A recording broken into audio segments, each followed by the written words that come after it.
So ಈ ಸಾಮರ್ಥ್ಯ ಸಾಮರ್ಥ್ಯ ಅನ್ನೋದು ಎಲ್ಲ ವಿಷಯದಲ್ಲೂ, ಎಲ್ಲ ವಸ್ತುಗಳಲ್ಲೂ, ಎಲ್ಲಾ ಜೀವಿಗಳಲ್ಲೂ ಅಡಗಿವೆ ಆ ಸಾಮರ್ಥ್ಯ ಅಂತ ಪೊಟೆನ್ಷಿಯಲ್. ಅದಕ್ಕೆ ಪೊಟೆನ್ಷಿಯಲ್ ಇನ್ನೂ ಅವೇಕನ್ ಆಗಿಲ್ಲ, ಇನ್ನು ಅದನ್ನು ರೆಕಗ್ನೈಸ್ ಮಾಡಿಲ್ಲ, ಅದು ಅಸ್ತಿತ್ವದಲ್ಲಿ ಇದೆ, ಕಣ್ಣಿಗೆ ಕಾಣದಂತೆ ಅಸ್ತಿತ್ವವು ಇದೆ. ಈಗ ಒಂದು ಆಬ್ಜೆಕ್ಟ್ ಇದೆ, ಅದರಲ್ಲಿ ಪೊಟೆನ್ಷಿಯಲ್ ಇದೆ, ಅದನ್ನ ಆಬ್ಜೆಕ್ಟ್ ಅನ್ನ ನಾವು ಅಲ್ಲಾಡಿಸಿದಾಗ ಅಥವಾ ಸ್ಥಳಾಂತರಿಸಿದಾಗ ಗೊತ್ತಾಗುವುದು ಆ ಒಂದು ಸಾಮರ್ಥ್ಯ ಅದರಲ್ಲಿದೆ. ಸ್ಥಳಾಂತರಿಸಿಕೊಳ್ಳುವುದು ಆ ಸಾಮರ್ಥ್ಯ. ಹಾಗೆ ನಮ್ಮಲ್ಲಿ ಕೂಡ ಜನ್ಮತಃ ಸಾಮರ್ಥ್ಯ ಅಂತಕ್ಕಂಥದ್ದು ಇದೆ. ಆ ಸಾಮರ್ಥ್ಯ ಅದನ್ನ ನಿಮ್ಮ ಕೈಲೇ ಇದೆ ಅಂತ ಹೇಳ್ತಾರೆ. ಅದಕ್ಕೆ ಕೀಲಕ ಇದೆ ಕನ್ನಡದಲ್ಲಿ ಶಬ್ದ ಇದೆ. ಕೀ ಅಲ್ಲೂ ಕೀನಿಂತಾನೆ ಕರೆಯುವುದು, ಕೀಲಕ ಕೀ. ಆಮೇಲೆ ಕೈ ಅಂತ ಮನೆ ಬಂದಿದೆ ನೋಡಿ, ಅಲ್ಲಿಗೆ ಕೈ ಅನ್ನೋದು ಕೂಡ ಅದು ಕೀ ಕೂಡ ನಮಗೆ ಅಂದ್ರೆ ಸೂತ್ರ ಅಂತ ಹೇಳ್ಬೋದು.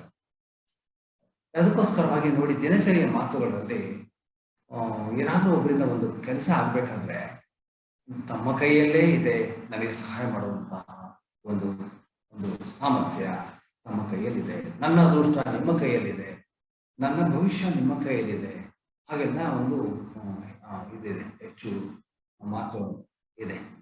ಹಾಗಂದ್ರೆ ಏನಂತ ಅಂದ್ರೆ ನಮ್ಮ ಕೈಗಳಲ್ಲಿ ಇದೆ. ಕೈ ಎಷ್ಟು ಸಣ್ಣದು ಆದ್ರೆ ಎಷ್ಟು ದೊಡ್ಡ ದೇಹ, ಮತ್ತು ಪ್ರಪಂಚ ಎಷ್ಟು ದೊಡ್ಡದು, ವಿಷಯಗಳೆಷ್ಟು ದೊಡ್ಡದಾಗಿವೆ, ಆದ್ರೆ ಈ ಕೈಯಲ್ಲಿ ಎಲ್ಲ ಇದೆ. ಅದಕ್ಕೋಸ್ಕರವಾಗಿ ಬೆಳಗ್ಗೆ ಅಂದ್ರೆ ಕೈಯನ್ನೇ ನೋಡ್ಕೊಳ್ತಾನೆ ಇರ್ಬೋದು, ಕೈಯನ್ನ ನೋಡ್ಕೊಳ್ಳೋದು, ಕೈಯನ್ನೇ ಫಸ್ಟ್ ಉಪಯೋಗಿಸಿ ನಮಸ್ಕಾರವನ್ನು ಮಾಡೋದು, ಇದೆಲ್ಲ ಕೈ ಅಂತ. ಮತ್ತು ನಮ್ಮ ಅದೃಷ್ಟ ಕೂಡ ನಮ್ಮ ಕೈಯಲ್ಲಿದೆ ಅಂತ ಅನ್ನೋದು ಹೆಚ್ಚು ಮಾತಿದೆ. ಆಮೇಲೆ ಕೀ ಅಂತಂದ್ರೆ ಒಂದು ಸೂತ್ರ, ಒಂದು ಮ್ಯೂಸಿಕ್ ಸ್ಟೇರಿಯೋ ಮಾತ್ರ ಆದಾಗ ಒಂದು ಇನ್ಸ್ಟ್ರೂಮೆಂಟ್ಗೆ ಬಟನ್ಗಳಿರುತ್ತೆ, ಆ ಕೀ ಅದು ಅಲ್ಲಿ ಪ್ರೆಸ್ ಮಾಡಿದ್ರೆ ಒಂದು ಎಫೆಕ್ಟ್ ಆಗುತ್ತೆ. ಯಾವಾಗಲೂ ಕೀ ಅನ್ನೋದು ಸಣ್ಣದು, ಬೀಗದ ಕೈ ಕೂಡ ದೊಡ್ಡ ಬೀಗಕ್ಕೆ ಸಣ್ಣ ಬೀಗದ ಕೈ ಇರುತ್ತೆ. ಹಾಗೇನೆ ನಮ್ಮ ಈ ದೊಡ್ಡ ದೇಹಕ್ಕೆ ಸಣ್ಣದಾದಂತ ಒಂದು ಹಸ್ತಗಳನ್ನ ನೀಡಲ್ಪಟ್ಟಿವೆ ಸೃಷ್ಟಿಯಲ್ಲಿ. ಹಾಗೆ ಇವೆಲ್ಲ ಒಂದು ಯಾವುದೋ ಸೂಕ್ಷ್ಮ ವಿಚಾರದಿಂದ, ಸೂಕ್ಷ್ಮ ವಸ್ತುವಿನಿಂದ, ಆ ಸೂಕ್ಷ್ಮ ಬಿಂದುವಿನಿಂದ ಎಲ್ಲವೂ ಏನೋ ಅರಳುವಂತೆ ಇವೆ. ಆ ಸಾಮರ್ಥ್ಯ ಅವುಗಳಲ್ಲಿ ಇವೆ, ಸೂಕ್ಷ್ಮವಾಗಿವೆ. ಅದನ್ನ ಯಾಕಂದ್ರೆ ಈ ಒಂದು ನೋಡಿ, ಪುಷ್ಪ ಅರಳಬೇಕಾದ್ರೆ ಎಷ್ಟು ಸಣ್ಣದಾಗಿರುತ್ತೆ ಬಟ್ ಅದು ಇವೆಂಚುಯಲಿ ಎಷ್ಟು ದೊಡ್ಡದಾಗಿ, ಎಷ್ಟು ವಿಕಸನವಾಗಿ ಅರಳುಬಿಡುತ್ತೆ. ಸಾಮರ್ಥ್ಯ ಅದರೊಳಗಿತ್ತು, ಪೊಟೆನ್ಷಿಯಲ್ ಟು ಬ್ಲಾಸಮ್. ಹಾಗೇನೆ ಈ ವಿಶ್ವವು ಅಷ್ಟೇನೆ ಒಂದು ಬಿಗ್ ಬ್ಯಾಂಗ್, ಒಂದು ಬಿಗ್ ಎಕ್ಸ್ಪ್ಲೋಷನ್ ಇಂದ ಎಲ್ಲ ಅರಳಿರ್ಬೋದು ಅಂತ ಅಂದ್ಬಿಟ್ಟು ಫಿಸಿಕ್ಸ್ನ ವಾದ ಇದೆ. ಹಾಗೆ ನಾವು ಕೂಡ ಬ್ರಹ್ಮಾಂಡ ಅಂತ ಕರಿತೀವಿ. ಅದನ್ನು ಒಂದು ಆದಿಯಲ್ಲಿ ಹಿರಣ್ಯಗರ್ಭ ಎಗ್, ಇದು ಗೋಲ್ಡನ್ ಎಗ್, ಅಲ್ಲಿಂದ ಬ್ರಹ್ಮ ಕೂಡ ಉದ್ಭವ ಆದ ಅಂತ ಇದೆ. ಆ ಸಾಮರ್ಥ್ಯ ಅಲ್ಲೇನೂ ಇತ್ತು. ಇದು cosmic point, cosmic key, cosmic formula ಅಲ್ಲಿಂದ ಆಯ್ತು. ನಂತರ ಪುರಾಣ ಕಥೆಗಳಲ್ಲಿ ವಿಷ್ಣುವಿನ ನಾಭಿಯಿಂದ ಬ್ರಹ್ಮನು ಜನ್ಮ ತಾಳಿದ್ದ ಅನ್ನೋದು ಇದೆ ಕಥೆ. ಸೊ ಹೀಗೆ ಫಸ್ಟ್ ಇದನ್ನ ನಾವು ಅರ್ಥ ಮಾಡ್ಕೊಳ್ಬೇಕು. ದೊಡ್ಡ ದೊಡ್ಡ ವಿಚಾರಗಳು, ಮಹಾನ್ ಸಾಧನೆಗಳು ಎಲ್ಲ ಯಾವುದೋ ಒಂದು ಒಂದು ಒಂದು ಸೂತ್ರದಲ್ಲಿ ಅಡಗಿವೆ. ಪ್ರಾರಂಭ, ಆದಿ, ಆ ಕೈ ಅಂತ ಹೇಳ್ತೀವಿ. ಹಾಗೆ ಅದಕ್ಕೆ ನಾವು ನಮ್ಮ ಬುದ್ಧಿವಂತಿಕೆಯಿಂದ ಅದನ್ನೆಲ್ಲ ಗಮನಿಸಕ್ಕಾಗಲ್ಲ ಹೆಚ್ಚು. ಯಾಕಂದ್ರೆ ನಮ್ಮ ಬುದ್ಧಿ ಹೆಚ್ಚು ವಾಕ್ಯವಾಗಿ ಲಕ್ಷಣವಾಗಿ ಬಿಟ್ಟಿದೆ. ಎಲ್ಲ ತಿಳ್ಕೊಳ್ಬೇಕು, ವಿಚಾರ ಮಾಡಬೇಕು, ಅನಲೈಸ್ ಮಾಡಬೇಕು, ರ್ಯಾಷನಲೈಸ್ ಮಾಡಬೇಕು, ಲಾಜಿಕಲ್ ಆಗಿ ನೋಡ್ತಾ ಇರಬೇಕು ಮತ್ತು ತಿಳ್ಕೊಳ್ಬೇಕು ಅಂತ ಅಂದ್ಬಿಟ್ಟು ನಮ್ಮ ಆತ್ಮ ಪ್ರಜ್ಞೆ ಇದೆಯಲ್ಲ, ಅದು ಹೆಚ್ಚು ಹೊರಗಡೆನೇ ಅಟ್ರಾಕ್ಟ್ ಆಗ್ಬಿಟ್ಟಿದೆ. ಈಗ ಆಗ್ಬಿಟ್ಟು ನಾವು ಅದ್ರಲ್ಲಿ ಎಷ್ಟು ಆಕ್ಯುಪೈ ಆಗ್ಬಿಟ್ಟಿದೀವಿ ಅಂದ್ರೆ ನಮ್ಮನ್ನ ನಾವೇ ಮರ್ತ್ಕೊಂಡು ನಾವು ಇನ್ವಾಲ್ವ್ ಆಗ್ಬಿಟ್ಟಿರ್ತೀವಿ. ಹೀಗಾಗಿ ಕಾಲ ನಮ್ಮ ಅಮೂಲ್ಯವಾದ ಕಾಲ ಹೈಜಾಕ್ ಆಗ್ತಾ ಇರುತ್ತೆ, ದಿನನಿತ್ಯದಲ್ಲಿ ಹೋಗ್ತಾ ಇರುತ್ತೆ. ಸೊ ಹೀಗಾಗಿ ನಾವು ಯಾವಾಗಲೂ ಒಂದೊಂದು ಸಾರಿ ಏನೋ ಒಂದು ರೀತಿಯಲ್ಲಿ ಇಂಟ್ಯೂಷನ್ ಸ್ವಲ್ಪ ಫ್ಲಾಶ್ ಆಗಿ ರಿಮೈಂಡರ್ ಅಂತ ನ್ಯಾಚುರಲ್ ಆಗಿ ಅವ್ರ ಸಿಸ್ಟಮ್ ಇಟ್ಟಿದೆ, ಪ್ರಕೃತಿಯಲ್ಲಿ ಆ ಸಿಸ್ಟಮ್ ಇದೆ. ಎಲ್ಲಿ ಹೋಗಿ ಕಳೆದೋಗ್ಬಿಡ್ತಾನೋ ಇವನು ಮಾನವ, ಎಲ್ಲೋ ಹೋಗಿ ಕಳೆದೋಗ್ಬಿಟ್ರೆ ಪಾಪ ಇವನು ನಿಜವಾದ ಉದ್ದೇಶವನ್ನ ಸಾಧಿಸೋದಿಲ್ವಲ್ಲ ಅಂದ್ಬಿಟ್ಟು ಸಿಸ್ಟಮ್ ನಲ್ಲಿ ಯೋಚನೆ ಆಗಿ ಕಾಸ್ಮಿಕ್ ಸಿಸ್ಟಮ್ ಅಲ್ಲಿ ಕ್ರಿಯೇಷನ್ ನಲ್ಲಿ ಅದಕ್ಕೋಸ್ಕರ ರಿಮೈಂಡರ್ ಅಂತ ಒಂದು ಇಟ್ಟಿದೆ. ಎಲ್ರಿಗೂ ಇದೆ, ಆ ಪ್ರತಿಯೊಬ್ಬರಿಗೂ ಕೂಡ ಇದೆ, ಪ್ರಾಣಿ ವರ್ಗದಲ್ಲಿ ಕೂಡ ಇದೆ, ಸಸ್ಯ ವರ್ಗದಲ್ಲೂ ನಿಜವಾಗ್ಲೂ ಇದೆ. ನಮ್ಗಿನ್ನೂ ಅಷ್ಟು ಅಡ್ವಾನ್ಸ್ ಆಗಿ ನಾವು ತಿಳ್ಕೊಳ್ಳೋಕ್ಕೋಸ್ಕರವಾಗಿ. ಬಟ್ ಎಲ್ಲರನ್ನೂ ಋಷಿ ಮುನಿಗಳು, ಸಾಧುಗಳು, ವಿಜ್ಞಾನಿಗಳು ಹಾಗೂ ಆತ್ಮವಿಜ್ಞಾನಿಗಳು ಎಲ್ಲನೂ ನನ್ನ ಗ್ರಂಥಗಳಲ್ಲಿ ಬರೆದಿಟ್ಟಿದ್ದಾರೆ ಅದನ್ನು ಹಾಗೆ. ಸೊ ಹಾಗೆ ಇಲ್ಲಿ ಏನು ಅಂದ್ರೆ ಸಾಮರ್ಥ್ಯ ಒದಗಿರ್ತಕ್ಕಂಥ ಒಂದು ಸಾಮರ್ಥ್ಯ ಇದ್ದೇ ಇದೆ. ಅದೇ ಗುಡ್ ನ್ಯೂಸ್ ಫಸ್ಟ್ ನಮ್ಗೆ. ಒಂದು ವೇಳೆ ಇಲ್ಲದೆ ಬರೀ ಊಹೆ ಮಾಡ್ಕೊಂಡು ಕೂತಿದ್ದೆ ನಾವು, ಏನೋ ಕಥೆಗಳಕ್ಕೆ ಮಾಡ್ಕೊಂಡು ಹಾಗೆ ಸುಮ್ಮನೆ ಎಂಟರ್ಟೈನ್ಮೆಂಟ್ಗೋಸ್ಕರವಾಗಿ, ಸ್ಪಿರಿಚುವಲ್ ಎಂಟರ್ಟೈನ್ಮೆಂಟ್, ಸಾಮರ್ಥ್ಯ ಇದೆ, ನೆಲೆಯಲ್ಲಿ ಪೊಟೆನ್ಷಿಯಲ್ ಇದೆ, ಏನು ಬೆಳಿಬಹುದು ಅಂತ ಏನೋ ಭರವಸೆ ಕೊಟ್ಟಂಗ ಇದು ವಿಷಯ ಖಂಡಿತ ಅಲ್ಲ. ಫ್ಯಾಕ್ಚುಯಲ್, ಇದು ತುಂಬಾ ರಿಯಲಿಸ್ಟಿಕ್, ಟ್ರೂತ್ಫುಲ್ ಆಗಿದೆ, ಹಾರ್ಡ್ ಎವಿಡೆನ್ಸ್ ಇದೆ, ಪೊಟೆನ್ಷಿಯಲ್ ಇದೆ ಎಲ್ಲರಲ್ಲೂ. ಅಂದ್ರೆ ಸಾಮರ್ಥ್ಯ ಒಳಗಡೆ ಇದೆ. ಆ ಸಾಮರ್ಥ್ಯ ಏನು ನೋಡಿದ್ರೆ ಮಾತ್ರ ಗೊತ್ತಾಗ್ಬಿಡುತ್ತಾ ನಿಮ್ಮಲ್ಲಿ ಸಾಮರ್ಥ್ಯ ಇದೆಯಾ ಅಂತ? ಹಾಗಲ್ಲ, ನೋಡದೆ ಕಾಣುವಂಥದ್ದಲ್ಲ. ಯಾಕಂದ್ರೆ ಇನ್ವಿಸಿಬಲ್ ಫೋರ್ಸ್, ಅದು ಮ್ಯಾಗ್ನೆಟಿಕ್ ಫೀಲ್ಡ್ ಇದೆಯಲ್ಲ, ಅದು ಇನ್ವಿಸಿಬಲ್ ಫೋರ್ಸ್ ಆಫ್ ಎನರ್ಜಿ ತಾನೇ ಸರೌಂಡಿಂಗ್ some magnetic material. ಹಾಗೆ ಇದು ಇನ್ವಿಸಿಬಲ್ ಸಾಮರ್ಥ್ಯ. ಅದನ್ನ ಟ್ಯಾಪ್ ಮಾಡಿದಾಗ, ಅದನ್ನ ರೆಕಗ್ನೈಸ್ ಮಾಡಿದಾಗ, ಅವೇಕನ್ ಮಾಡಿದಾಗ, ಅದನ್ನ ರಿಯಾಲಿಟಿಗೆ ಟ್ರಾನ್ಸ್ಲೇಟ್ ಮಾಡಿದಾಗ ಆಗ ಗೊತ್ತಾಗುತ್ತೆ, oh my god, I was so capable, I didn't know that. ಅಷ್ಟು ಪೊಟೆನ್ಷಿಯಲ್ ಇತ್ತು ನನ್ನಲ್ಲಿ ಹಾಗೆ ಅಂತ ಆಶ್ಚರ್ಯ ಆಗುತ್ತೆ. ಈಗ ಪ್ರಾರಂಭದಲ್ಲಿ ಬಯ್ಯೋ ಒಂದು ಚೆನ್ನಾಗಿ ಹೇಳೋದು, ರಾಮಾಯಣದ ಒಂದು ಇನ್ಸ್ಟೆನ್ಸ್ ನ ರೆಫರ್ ಮಾಡ್ತಾ, ಹನುಮಂತನಿಗೆ ಪೊಟೆನ್ಷಿಯಲ್ ಇತ್ತು, ಜಾಮೋನ್ ಹೇಳಿದ್ಮೇಲೆ ಅವನು ಹೌದಾ ಅಂತ ಅಂದ್ಬಿಟ್ಟು ಹುಡ್ಕಪ್ ಹೋಗ್ಬಿಟ್ಟು ಆಗ ದೊಡ್ಡವನಾಗಿ ಶರೀರ ಆಕೃತಿ ಹೆಚ್ಚು ಬೆಳೆದು ಅವನು ಹಾರಿ ಸಮುದ್ರವನ್ನ ಸಂಜೀವನಿ ಪ್ರಯತ್ನ ತಗೊಂಡ್ಬರ್ತಾನೆ. ಇರ್ಲಿ, ಅದು ಹಾಗೆ ಅದೇ ರೀತಿಯಲ್ಲಿ ಈ ಕಲಿಯುಗದಲ್ಲೂ ಕೂಡ ಏನು ಬದಲಾವಣೆ ಆಗಿಲ್ಲ. ಪ್ರಕೃತಿ ಎಂದೂ ಬದಲಾವಣೆ ಆಗೋದಿಲ್ಲ. ನಾವುಗಳು ಬದಲಾವಣೆ ಆಗ್ತಿರ್ತೀವಿ, ನಮ್ಮ ಬುದ್ಧಿ ಸ್ಥಿತಿ ಬದಲಾವಣೆ ಆಗ್ತಿರುತ್ತೆ, ನಮ್ಮ ಯೋಚನಾ ವಿಧಾನಗಳು, ಥಿಂಕಿಂಗ್ ಪ್ಯಾಟರ್ನ್ ಚೇಂಜ್ ಆಗ್ತಾ ಇರುತ್ತೆ.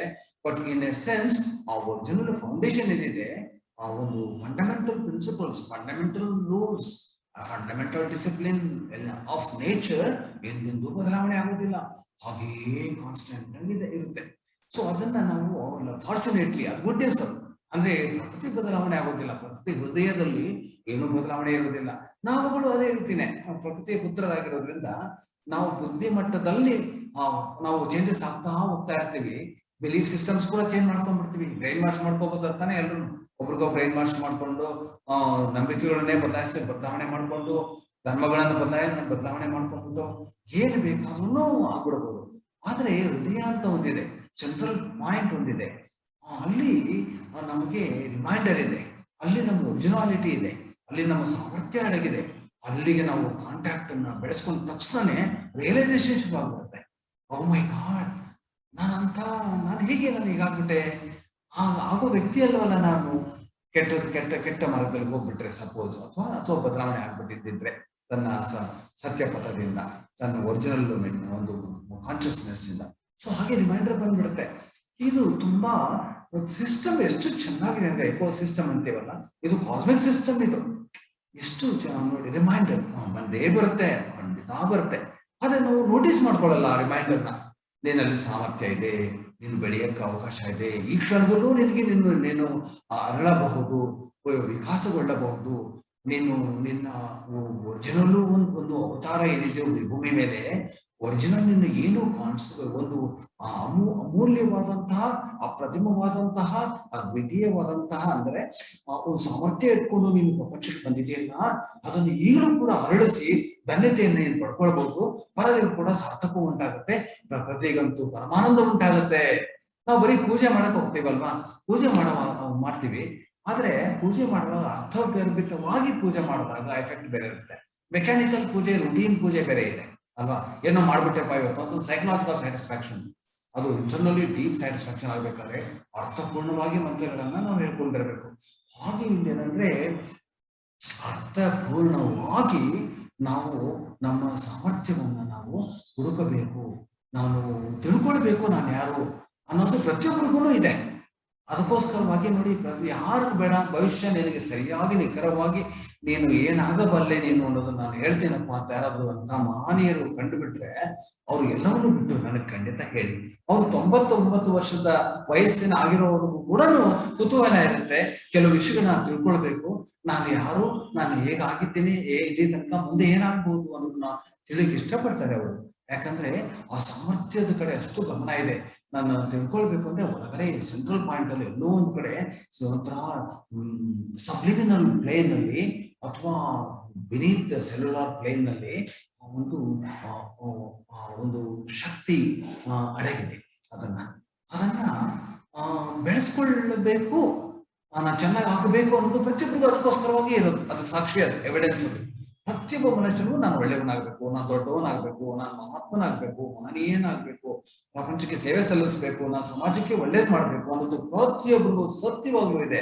ಯಾರು ಸೆಲ್ಫಿಶ್ ಅಲ್ಲ. ನಮ್ಮ ದೃಷ್ಟಿಕೋನಗಳಿಂದ ಸೆಲ್ಫಿಶ್ ಅಂತ ಹೇಳ್ತೀವಿ. ಅವನು ಸೆಲ್ಫಿಶ್ ಅನ್ನೋದು ಸಾಧ್ಯವೂ ಇಲ್ಲ ಪರಿಪೂರ್ಣವಾಗಿ. ಅದನ್ನು ಯಾಕಂದ್ರೆ ಅದು ಪ್ರಕೃತಿನಲ್ಲಿ ಆ ನಿಯಮಗಳಿದೆ. ನೀವು ಎಷ್ಟು ಸೆಲ್ಫಿಶ್ ಆಗುತ್ತೆ, ಒಂದು ಮಿತಿ ಇದೆ. ಆಮೇಲೆ ಬೇರೆ ನೀವು ಸಂಪಾದನೆ ಮಾಡಿದ್ದು ನಿಮ್ಮ ಜ್ಞಾನ ಆಗಿರ್ಬೋದು, ಸ್ಮೈಲ್ ಆಗಿರ್ಬೋದು, ನಿಮ್ ಒಳ್ಳೆತನ ಎಲ್ಲ ಪ್ರಪಂಚಕ್ಕೆನೆ ಹೋಗೋದು ಕೊನೆಗಳು. ನೀವು ನಮ್ಮ ಒಬ್ರು ಎಷ್ಟು ಇಟ್ಕೊಳಕ್ಕಾಗತ್ತೆ ಅಲ್ವಾ. ಅದು ಬಹಳ ಚೆನ್ನಾಗಿದೆ. ಅದಕ್ಕೋಸ್ಕರವಾಗಿ ಈ ನಿಯಮಗಳಿಂದ ಪ್ರಪಂಚ ನಡೀತಾ ಇದೆ ಸುಂದರವಾಗಿ. ಸೊ ಹೀಗಿದೆ, ಅದನ್ನ ರಿಯಲೈಸೇಷನ್ ಆಗ್ಬೇಕು.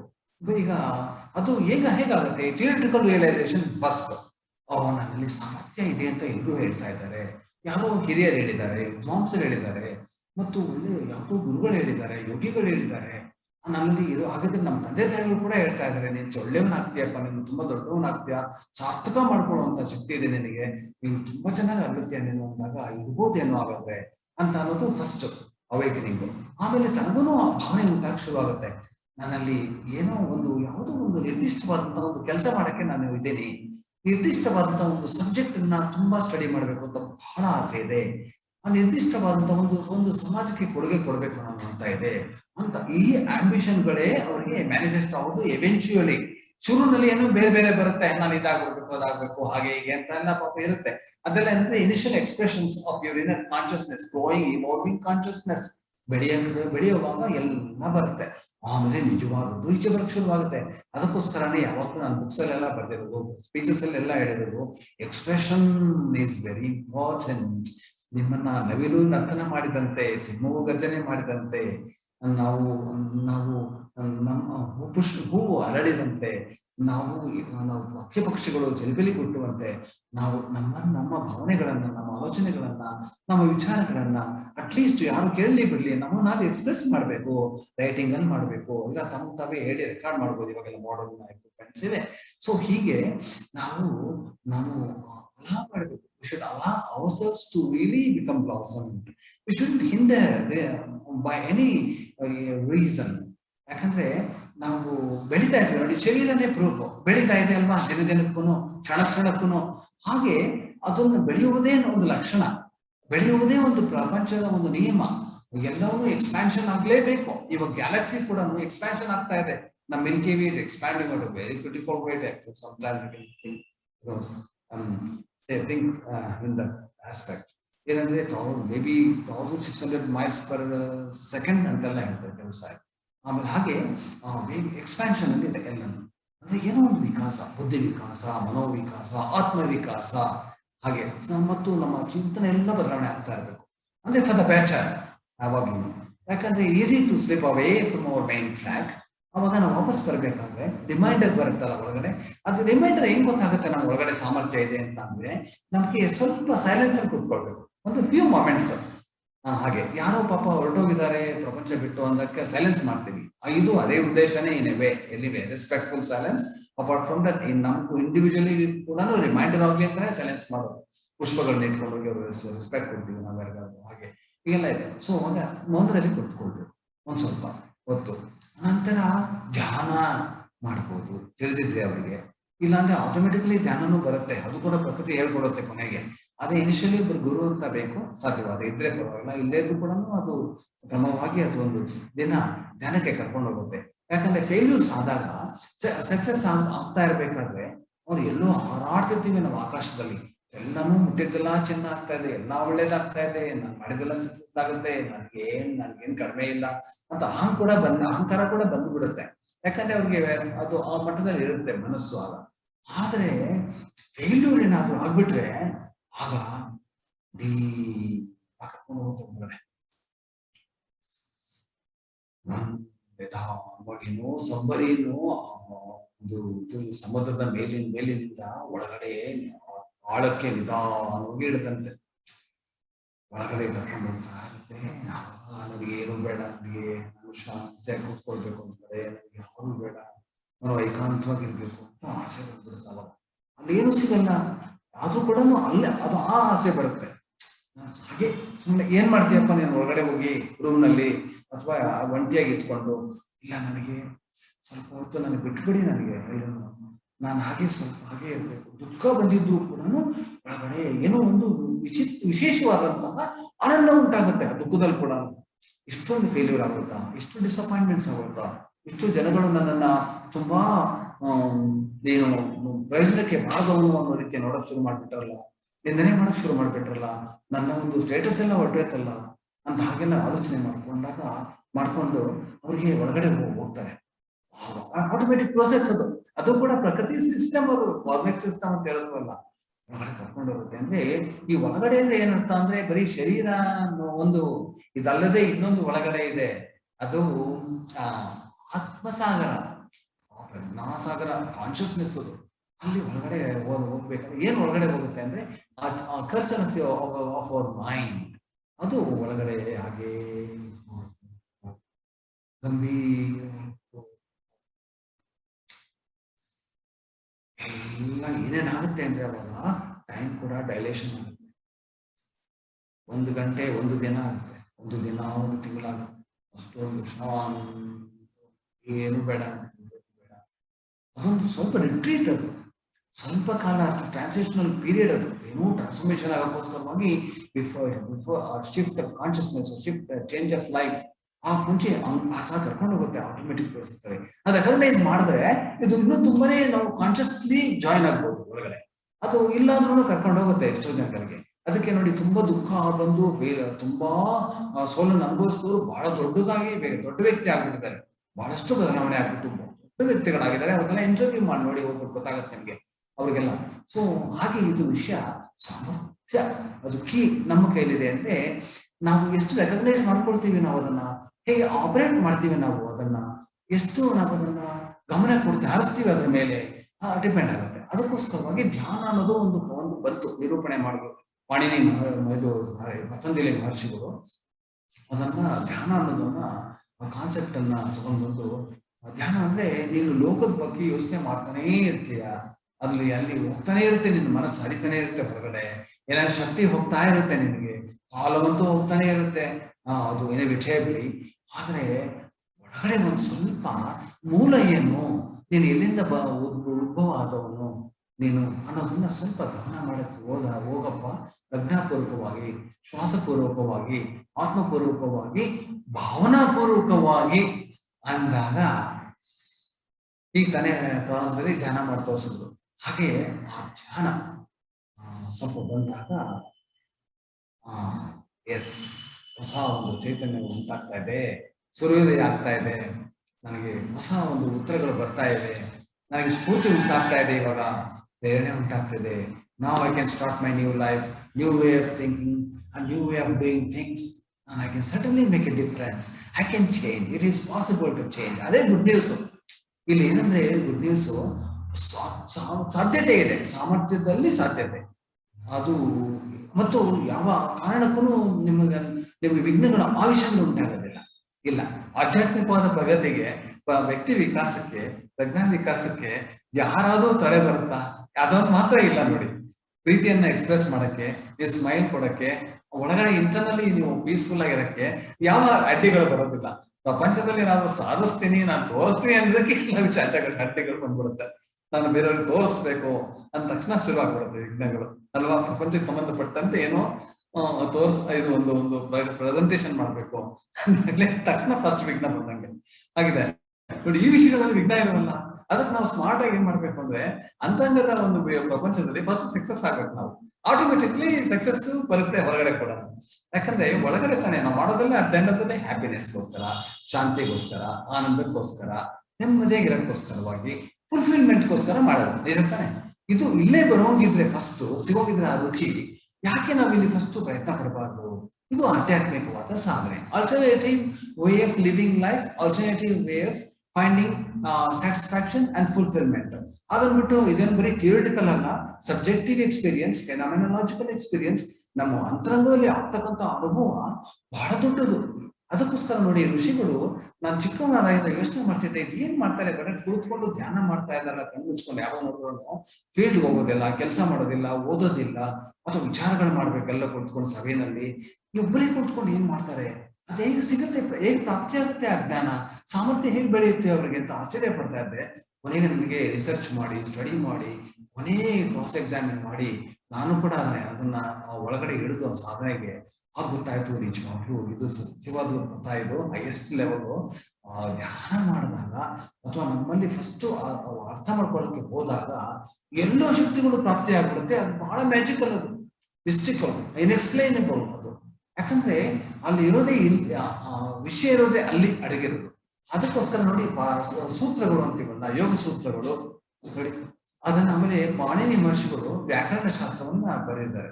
ಅದು ಒನ್ ಆಫ್ ಅದು ವೇದ ಷಡಾಂಗಗಳಲ್ಲಿ ಒಂದು ಅಂಗ. ಅದು ವ್ಯಾಕರಣ ಶಾಸ್ತ್ರ, ಶಿಕ್ಷಾ, ಕಲ್ಪ, ನಿರುಕ್ತ, ಜ್ಯೋತಿಷ, ಛಂದಸ್ಸು, ಎಲ್ಲ ಇದೆ. ಕಲ್ಪ ಎಲ್ಲಾನು 6 ಅಂಗಗಳು ವೇದಕ್ಕೆ. ಅಂಕಗಳಲ್ಲಿ ಅಲ್ಲಿ ಪಾಣಿನಿ ಮಹರ್ಷಿಗಳು ಅಷ್ಟಾಧ್ಯಾಯಿ ಅಂತ ಬರೆದಿದ್ದಾರೆ ಅಲ್ಲಿ. ಅಷ್ಟರಲ್ಲೇ ನೋಡಿ ಆ ಯೋಗ ಇದು ಅಷ್ಟರಲ್ಲೇನೆ ಸೂತ್ರಗಳು ಬರೆದಿರೋದೆಲ್ಲ, ಆ ವ್ಯಾಕರಣ ಸೂತ್ರಗಳು. ಅದರಲ್ಲಿ ಅಂತೂ 14 ಸೌಂಡ್ಸ್ ಇಟ್ಟಿದ್ದಾರೆ ಶೂರನಲ್ಲಿ. ಪ್ರಾರಂಭದಲ್ಲಿ 14 ಶಬ್ದಗಳಿವೆ. ಆ ಶಬ್ದಗಳೇ ಸೂತ್ರಗಳು. ಅಲ್ಲಿಂದ ಎಲ್ಲ ಓಪನ್ ಅಪ್ ಆಗುತ್ತೆ. Entire grammar, Sanskrit grammar open ಆಗುತ್ತೆ, ಅಂತ ಶುರು ಆಗುತ್ತೆ. ಹಾಗೆ ಏನ್ ಹೇಳೋದು ಅಂದ್ರೆ, ಈ ಎಲ್ಲಾ ಅತಿ ದೊಡ್ಡ ವಿಷಯಗಳ ಹಿನ್ನೆಲೆಯಲ್ಲಿ ಒಂದು ಸೂತ್ರ, ಒಂದು ಕೀಲಕ ಅಂತಿಲ್ಲ ಕನ್ನಡದಲ್ಲಿ, ಆಮೇಲೆ ಒಂದು ಕೀ, ಒಂದು ಆಪರೇಟ್ ಮಾಡಕ್ಕೆ ಒಂದು ಸಣ್ಣ ಮೈಕ್ರೋ ವಿಂಡೋ ಇರುತ್ತೆ, ಅಲ್ಲಿಂದ ದೊಡ್ಡ ಅಲ್ಲಿಗೆ ನಾವು ಹಾಗೆ ಅಲ್ಲಿ ಹೋದಾಗ ಆಲ್ಟರೇಷನ್ ಮಾಡಿದಾಗ ಮೇಲ್ಗಡೆ ಎಫೆಕ್ಟ್ ಗೊತ್ತಾಗುತ್ತೆ ನಮ್ಗೆ. ನಾವು ಮೇಲ್ಗಡೆನೆ ನಾವು ಸರ್ ಮಾಡಕ್ ಹೋಗ್ತೀವಿ ಎಷ್ಟೋ ಸಾರಿ, ಆಗಲ್ಲ. ಈ ಪ್ರಿನ್ಸಿಪಲ್ ಮೇಲೆನೆ ಪ್ರತಿಯೊಂದು ಚಟುವಟಿಕೆಗಳು ನಿಂತಿರೋದು. ಏನಾದ್ರೂ ಪ್ರಾಬ್ಲಮ್ ಇದ್ರೆ ಏನ್ ಮಾಡ್ತೀವಿ? ರೂಟ್ ಹೋಗೋಣ, root of the problem, find out the root of the problem. ಸಮಸ್ಯೆಯ ಮೂಲ ಏನು, ಹೇಗೆ ಬಂದಿದೆ, ಅದನ್ನ ನೋಡ್ಬಿಟ್ರೆ ನಾವು ಇದನ್ನ ಸರಿ ಮಾಡ್ಬೋದು. ಅದಕ್ಕೆ ನೋಡಿ, ಎಲ್ಲಾದ್ರೂ ನಮ್ಗೆ ಏನಾದ್ರು ಆರೋಗ್ಯ ಕೆಟ್ಟಾಗ ಡಾಕ್ಟರ್ಗಳ ಹತ್ರ ಹೋದ್ರೆ ನಿಮ್ ಬ್ಲಡ್ ಟೆಸ್ಟ್ ಮಾಡ್ಬೇಕಪ್ಪ. ಅಯ್ಯೋ, ಬ್ಲಡ್ ಯಾಕೆ ಟೆಸ್ಟ್ ಮಾಡ್ಬೇಕು, ನಾನೇ ನಿಮ್ ಮುಂದೆ ನಿಂತ್ಕೊಂಡಿದ್ದೀನಲ್ಲ ಅಂದ್ರೆ, ಮೂಲಕ್ಕೆ ಹೋಗ್ಬೇಕು. ನಮ್ಮ ಮೂಲ ಶರೀರದಲ್ಲಿ ಕೂಡ ಒಂದು ಮೂಲ ಇದೆ. ಆ ಮೂಲಕ್ಕೆ ಹೋಗಿ ಮೂಲದಲ್ಲಿ ಏನಿದೆ, ನಿನ್ನ ಬ್ಲಡ್ ನಲ್ಲಿ ಇಂಗ್ರೀಡಿಯೆಂಟ್ಸ್, ಕಂಪೋನೆಂಟ್ಸ್ ಏನಿದೆ ಅದೆಲ್ಲ ನೋಡಿ ಆದ್ಮೇಲೆ ಅಸೆಸ್ ಮಾಡಿ ಹೇಳ್ತೀವಿ, ನೀವು ಏನಾಗ್ತಾ ಇದೆ, ನಿಮ್ಗೆ ಏನಾಗ್ಬೋದು ಅಂತ ಅಂದ್ಬಿಟ್ಟು. ಹಾಗೆ ಮೂಲ ಮರ ದೊಡ್ಡದಾಗಿ ಬೆಳೆದು ಬಿಟ್ಟಿದೆ, ಅದು ಮೂಲ ಕೆಳಗಡೆ ಇದೆ. ನೋಡಿ ಎಷ್ಟು ಆಶ್ಚರ್ಯ ಅಲ್ವಾ? ಹಾಗೇನೆ ಎಲ್ಲವನ್ನೂ ಅಷ್ಟೇ ನಾವು ದೊಡ್ಡದಾಗಿ ಬ್ರೈನ್ ಇಟ್ಕೊಂಡಿದ್ದೀವಿ, ಆದ್ರೆ ನಮ್ಮ ಮೂಲ ಶಕ್ತಿ ಬರ್ತಾ ಇರೋದು ಹೃದಯದಿಂದ, ಹೃದಯ ಮಂಡಲದಿಂದ ಶಕ್ತಿ ಬರ್ತಾ ಇರೋದು ನಮ್ಗೆ. ಅಲ್ಲಿಂದ ಶಾಂತಿ ಚೈತನ್ಯ ಬರೋದಲ್ಲ ಅಲ್ಲಿಂದನೇ. ಅದಕ್ಕೋಸ್ಕರವಾಗಿ ಯಾರು ಧ್ಯಾನ ಮಾಡ್ತಾರೋ ಅವ್ರಿಗೆ ಯಾವಾಗ್ಲೂ ಏನೋ ಒಂದು ಪ್ರೆಸೆನ್ಸ್ ಆಫ್ ಮೈಂಡ್ ಬರುತ್ತೆ. ಅವ್ರಿಗೆ ಅವ್ರು ನೋಡಿದ ತಕ್ಷಣ ಗೊತ್ತಾಗುತ್ತೆ ಇವ್ರಲ್ಲಿ ಏನೋ ಇದೆ, ಒಂದು ಯಾವುದೋ ಒಂದು ನಿಲುವಿದೆ, ಪ್ರೆಸೆನ್ಸ್ ಇದೆ, ಒಂದು ಸೌಂಡ್ ಮೆಂಟಾಲಿಟಿ ಇದೆ ಇವ್ರಿಗೆ, ಯಾವುದೋ ಒಂದು ಯಾವುದೋ ಎನರ್ಜಿ ಇದೆ ಅಂತ ಗೊತ್ತಾಗ್ಬಿಡುತ್ತೆ. ಅವ್ರ ಜೊತೆ ಇದ್ರೆ, ಅವರು ಸುತ್ತಮುತ್ತ ಇದ್ದಾಗ ಅವ್ರು ಮಾತಾಡದೇ ಇದ್ರು ಪರವಾಗಿಲ್ಲ, ನಮ್ಗೆ ಹಲೋ ಅಂತ ಹೇಳಿದ್ರು ಪರವಾಗಿಲ್ಲ, you feel good about being close to them. I'm safe, I feel good, I'm protected, or maybe I'm really quite well shielded, ಒಂದು energized.